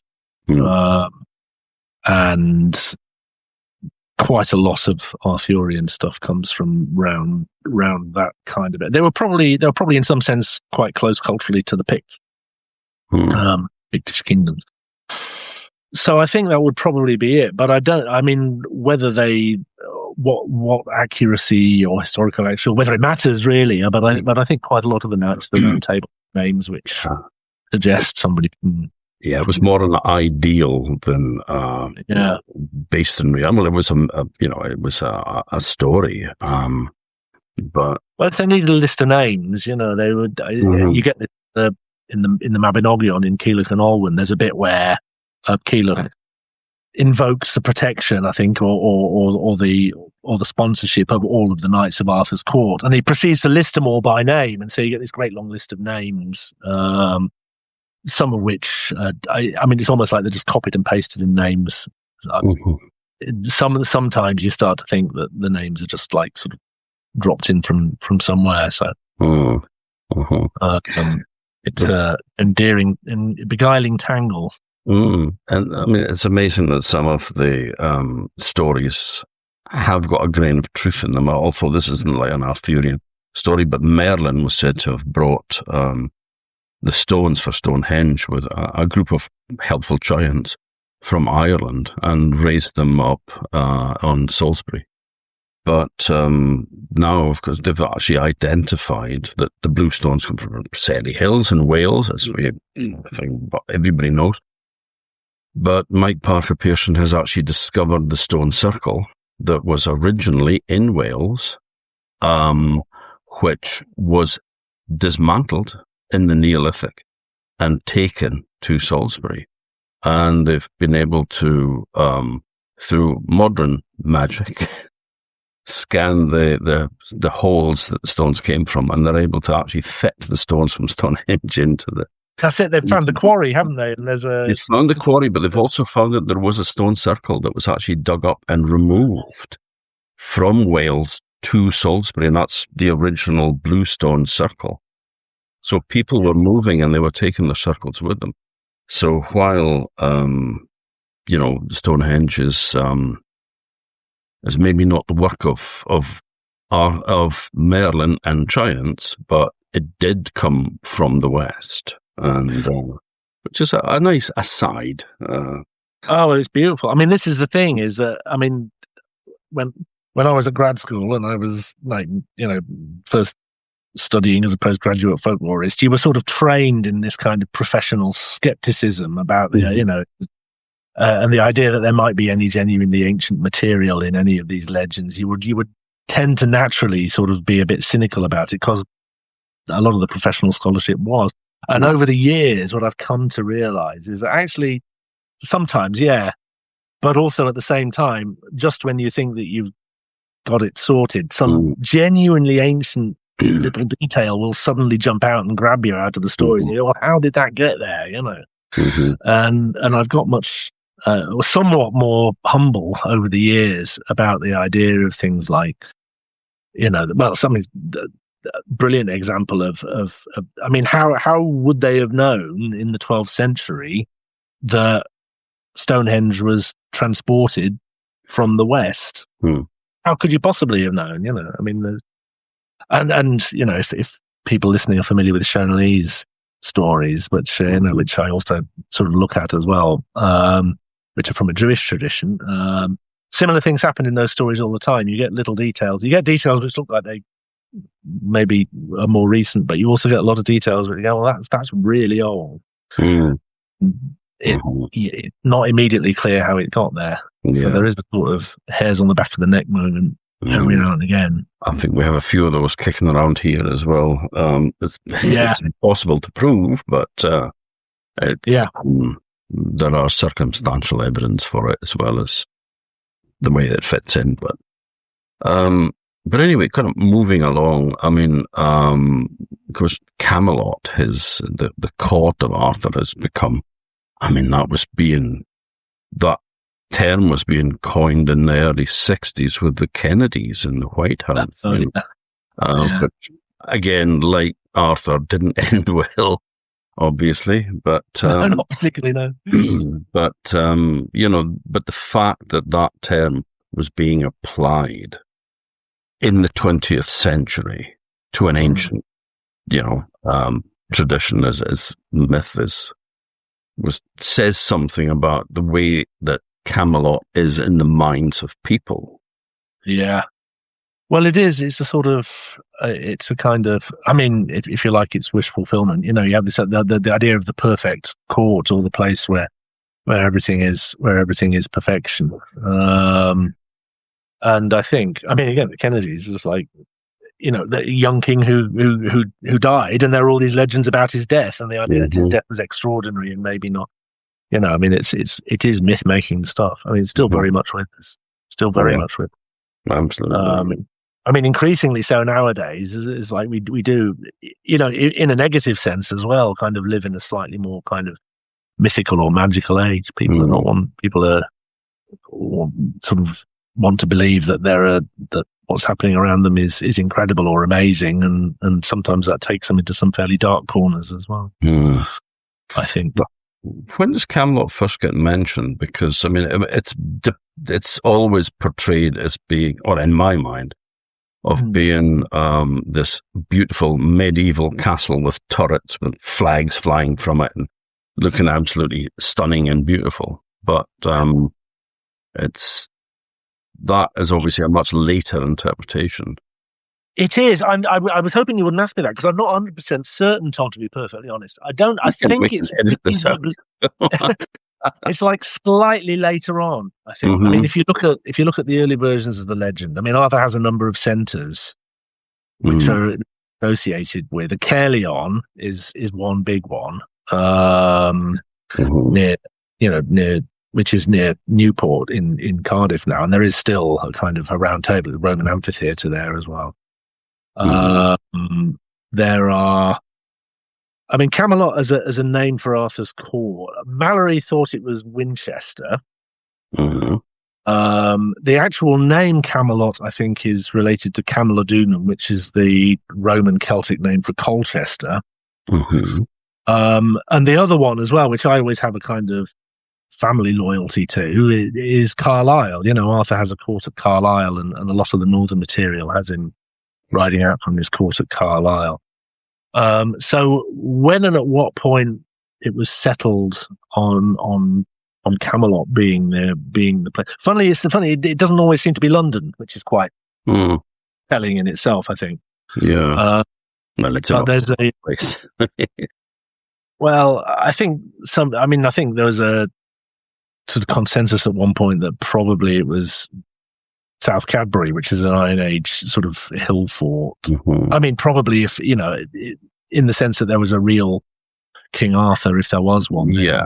No, I was more meaning kind of rather than the like where was it, but this was a bit of a later addition to the story to make it more medieval. With your jousting and such like. You had to have a castle as well. Because you wouldn't have a king sort of staying in a little hovel somewhere, Yeah. Or riding around and having a kind of living on the road, as a lot of them. Yeah. A lot of them didn't. They used to just go on Vizsla, I think was the term used, was it not, for when you went to places and they fed you. So you were basically getting your taxes from big landowners by going and eating all their food, and then moving on to the next one and eating all their food. That's it. So Vizsla was the term that for the food given to the king and his court. Well, that's kind of how it worked. They made their way around the country like locusts. Would move. Eating everybody out of house and home, and then move on, and then eat someone else out of house and home. It was sustainable because they were always on the move. And I think that's. It was a mobile life at that point, and they had enough land that they could afford. Now, presumably, there would have been quite a lot of. There's a lot of travel anyway. So I don't know, really. I don't know where the course. You would have had to have shown face, because if you were just sitting in your court, never moving, then people start to get rebellious. It's like, why the hell are we paying taxes to this guy and we never see, and what's he doing for us? Yeah. So you have to kind of go around to not only show face, but to show force as well. Don't mess with me. I think that's it. And I also think as well, and this is something that I've been thinking lately looking at it, is that one of the details that it's easy to miss from our own point of view nowadays is just how few people there were around. We're used to living in mass societies of 60 million, something like that. And what that means is that most of the people that you meet are strangers, and your chances of meeting someone who's mega famous and powerful are actually not very high, Now, I don't think this was necessarily true back then. Within there's 5 million people in the country. Your chances of seeing the king riding down the street or walking down the street were pretty high. And also your chances of knowing someone who knew them, just purely by virtue of the fact that there was fewer people around. So I think people lived in slightly more intimate terms in that sense than we would regard as natural now. So, if you met the king, then there would be things that would set him apart in terms of the way that he dressed and the way that he was living. But you would actually be sharing the same streets to a certain extent, and it wouldn't be. I mean, nowadays, if Charles turned up in our town, it would be a media event, and I guess it probably was to a certain extent. But I also think there's a slightly more everyday quality about. I mean, as I say, I've looked at the history of the Tudors in reference to my own area, and if there was a land dispute, which there frequently was, and it got a bit out of hand, then the Prince of Wales would turn up and start joining in the street brawling, just because his mum would, and he would sort of come down and get involved in breaking a few noses, just and sort of thing. So it was all a little bit more cheek by jowl, I think, than we would necessarily think. And if you've got a population of a couple of million, then it's just more villagey, isn't it? Yeah. And I think that's possibly kind of it. And so the idea of like showing face and having the king turn up and show somebody when no telly or anything or any kind of or cinema, that's it. That's your spectacle, isn't it? That's your display of. You mentioned there about just the kind of the end of the story, the demise of it was with Guinevere and Lancelot, which obviously Lancelot was a later addition, but Guinevere, does she go back to the earlier texts? Or? I think she's I think she's there quite early on. Actually, I think she's there in Geoffrey Monmouth. Yeah, I seem to remember she was in Mabinogion, but it's been a while since I've read it, so. I'll check. I mean, I've got all the books here in a big part, but I think from my shelves, but that would make for a very boring podcast if people had to listen to the sound of pages rustling. Yeah, peasants turning page. Hang on, wait a minute, it's here somewhere. No, I'll stick my neck out and say yes, she's there. Yeah, well, I mean, she's before the Lancelot character was added to it. I mean, she is, in the very early story, including Geoffrey Monmouth, I think, basically. I mean, the thing that's always there is Guinevere's adultery. Guinevere always seems to be, from the point at which she turns up, she always seems to be the one who betrays Arthur. And who she betrays Arthur with is the bit of the story that develops. Lancelot comes in quite late on, as you can sort of say. There are some versions. One of the interesting riddles of the story is Medina Cathedral, where they've actually got a carving of the legend, and it appears to be a representation of Guinevere's adultery with a guy called Melwas, who lives in, and it might be a version of a character called Meleagant, who appears as in the later stories in a rather different capacity. But in Geoffrey Monmouth, I think it's Mordred, who is Arthur's villainous son, who eventually betrays him. And Guinevere is actually in league with Mordred. And that's the thing that brings, and Arthur has to go back and try and fight the pair of them. So, that was Wasn't that a kind of another hark back to the birth of Arthur through deception and such like with the Morgoth? destiny. Was his mother not Arthur's sister? Mordred, in the later versions of the story, Mordred is, in fact, I think in basically from the outset, he is Arthur's son by his half sister. And that's one of the sins that Arthur commits. It's one of the things that brings down the retribution. But he doesn't know it's his half sister. Again, it's his half sister. Sorcery involved, and it could be sorcery. Yeah, it could be kind of hubris. He could just have one drink too many and decide and be careless. In the sense of in his feasting hall, as it were, or whatever. The implication in the later stories is that it's sorcery, and they're deliberately setting him up so that he can give birth to a monster.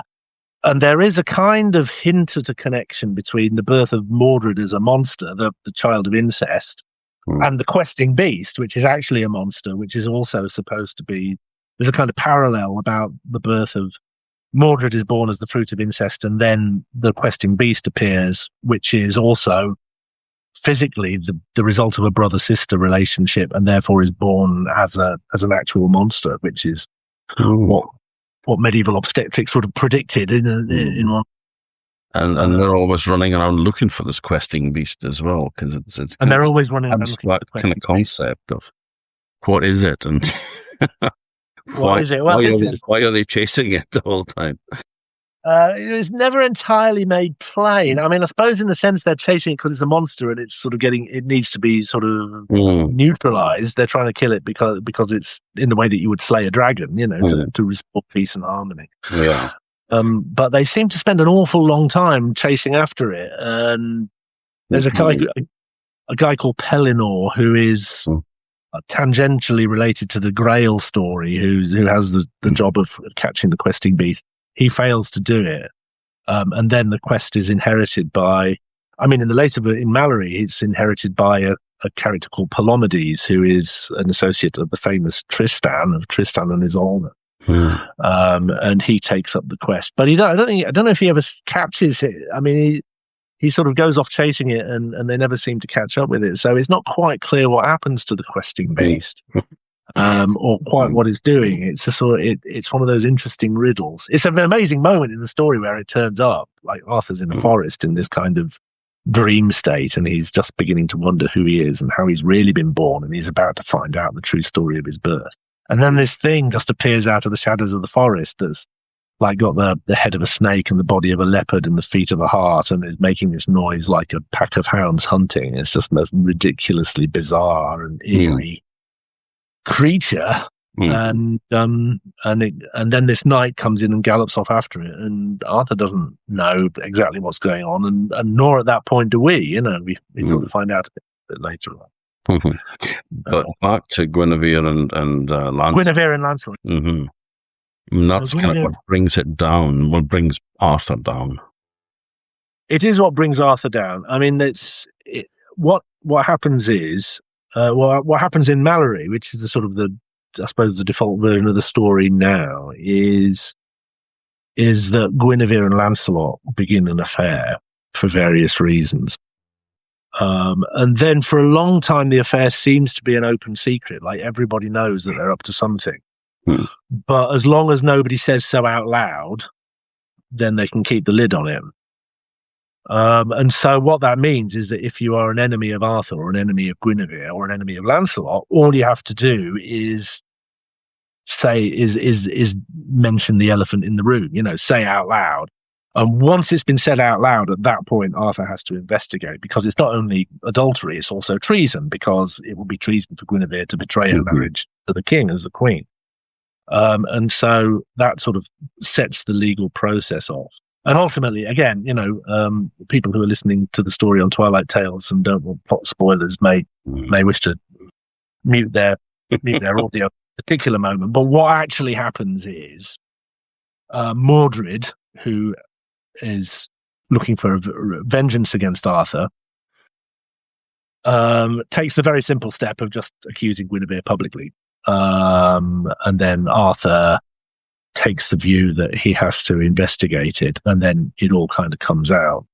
And what actually happens is Lancelot ends up in Lancelot, in his attempt to protect Guinevere, ends up in a feud, a sort of a revenge battle with some of the other knights of the Round Table, and that's what pulls the Round Table to pieces. Mm-hmm. And while Arthur is trying to bring those wars to a conclusion, that's the point at which Mordred usurps the kingdom. Mm. And so Arthur has to drop everything, drop his revenge battles against Lancelot and others with whom he's now an enemy, and then head back to England or to Britain as soon as he to try and overthrow Mordred. And they meet each other at this final climactic battle, and they kill each other. Mm-hmm. This amazing set piece. I'm so looking forward to telling this. But basically, Mordred and Arthur meet each other on the battle, and Mordred goes at Arthur with a lance and mortally wounds him with the lance. And Arthur knows who it is, and so he takes his sword and pulls himself up the lance with his last ounce of strength in order to get close enough to Mordred to strike a blow with his sword, and kills Mordred with his sword, and then falls back, still alive but mortally wounded.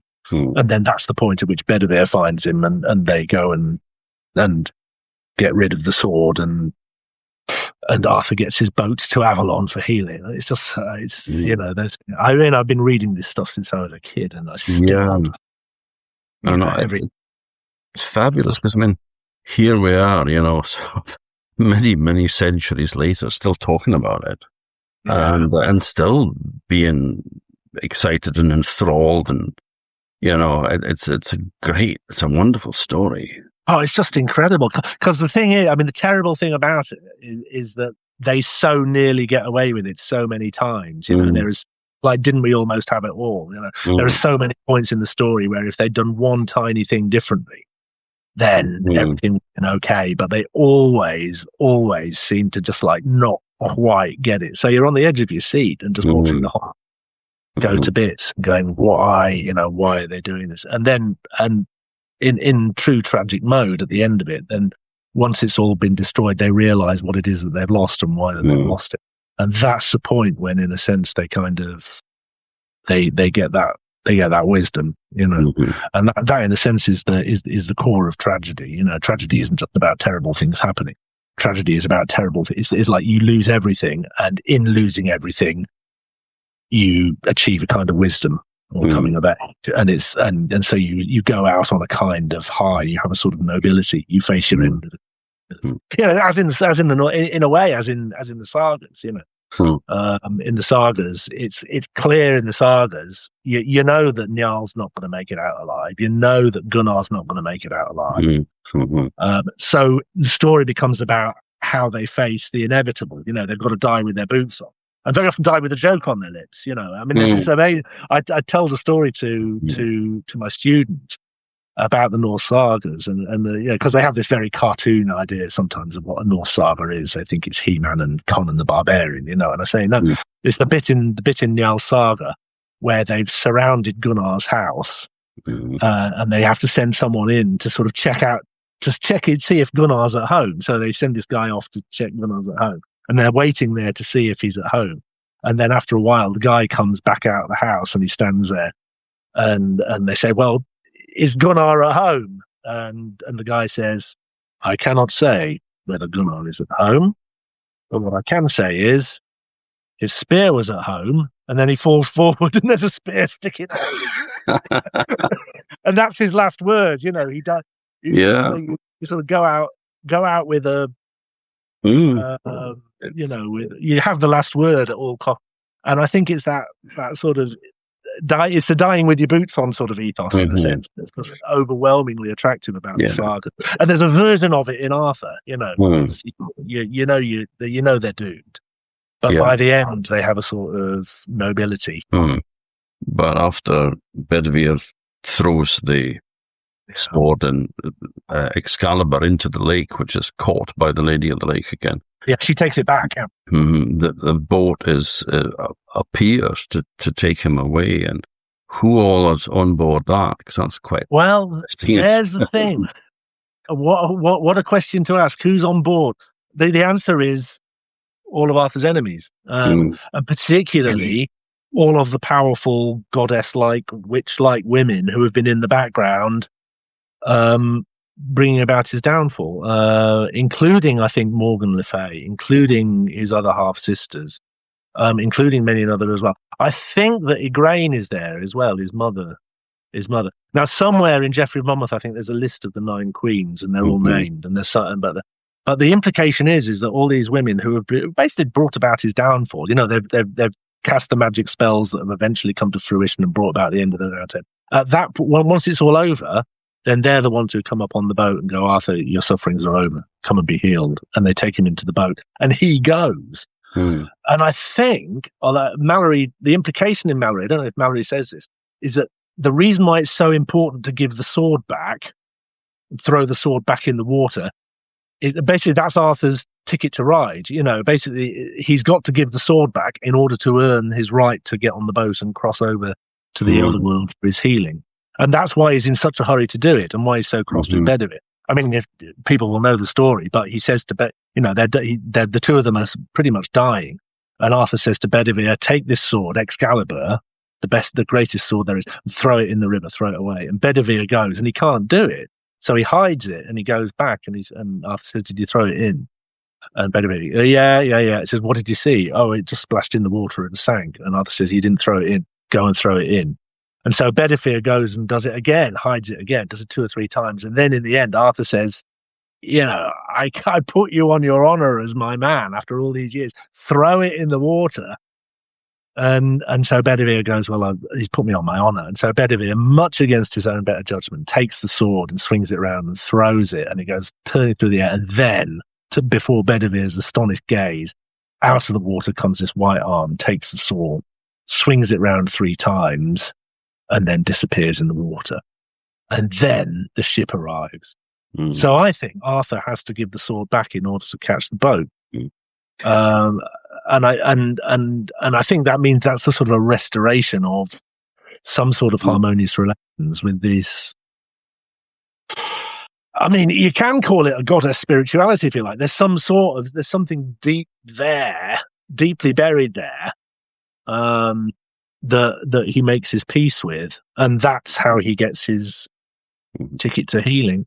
So it is an incredible sort of, it's not like they just die and that's it. It's like there is this sense that there is the death and there is the horror and the loss, but there's also this very strong sense that there will be a rebirth. It's like in Greek mythology with Chiron, the ferryman that takes you across the river Styx to the land of the dead, who has to be paid. Yeah. And this is like payment for the boat to take Arthur away, is the sword, the return of the sword. The return of the sword, which he borrowed to start with. That's it. I mean, he didn't buy it. He got given it by Merlin arranged it. Yeah. So all of that time, the sword was only ever on loan. And also, as well, he hasn't given the gift back. He's lost the scabbard by that point, so he can only make a partial return of the gift. Yeah. So there is a kind of permanent loss there. But the thing is, Arthur, who doesn't come across particularly well towards the end of the story, at least he has the brains to realise and the humility to realise that the sword is not his. He has to own that. And that could go back to his rather humble beginnings, as the little foster son who is never expected to be anything other than Sir Kay's squire. When he gets knighted eventually, and he'll just be the guy that has to go and get a sword for him. Whether it's sticking in a rock in a graveyard is another matter. But, the idea of the humble. But I mean, that's so common. It's the hero of humble beginnings. And there's a beautiful one in Africa as well. There's an epic, a West African epic of Sundiata or Sonjara. He has various different names, none of which I can pronounce. But he's born crooked and born limp, and everybody thinks he's not going to amount to anything. And one day he says to his mother, "Mum, make me some. It's a kind of soup, I think, of baobab leaves or something like that. I don't know what it is, but he wants it. So she makes it, and he makes it. And there's this incredible scene where this boy who's all kind of twisted and deformed gets hold of this iron pole and he slowly and painfully, he sort of manages to sort of leverage himself upright up his hind pole and stand up. And then he stands up, and then when he stands up, man, he is invincible. That's it. And he becomes the emperor and the king, and he wins every battle. But he starts off as this kid who really is not going to amount to very much. A bit like our Assi-Patel in the folk tales here, where you've got this ash raker lying by the side of the fire who then goes and fights and kills the steward, one massive sea monster, and which his teeth makes up Orkney and Shetland and Faroes, and his body makes up Iceland because he set his liver on fire. But again, he marries the king's daughter, he gets the kingdom.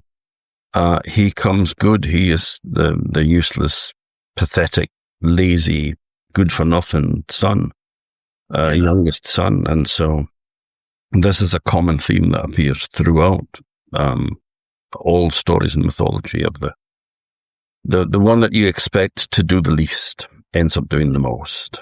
And yeah, well, I mean, in a sense, I mean, there's lots of ways you can look at it, but it's kind of a lesson for our times in the sense that the people who think of themselves as the people who have all the wealth and power and status are not really the good people. It's the people it's the outside. The outsiders are the ones who are going to come in. Yeah.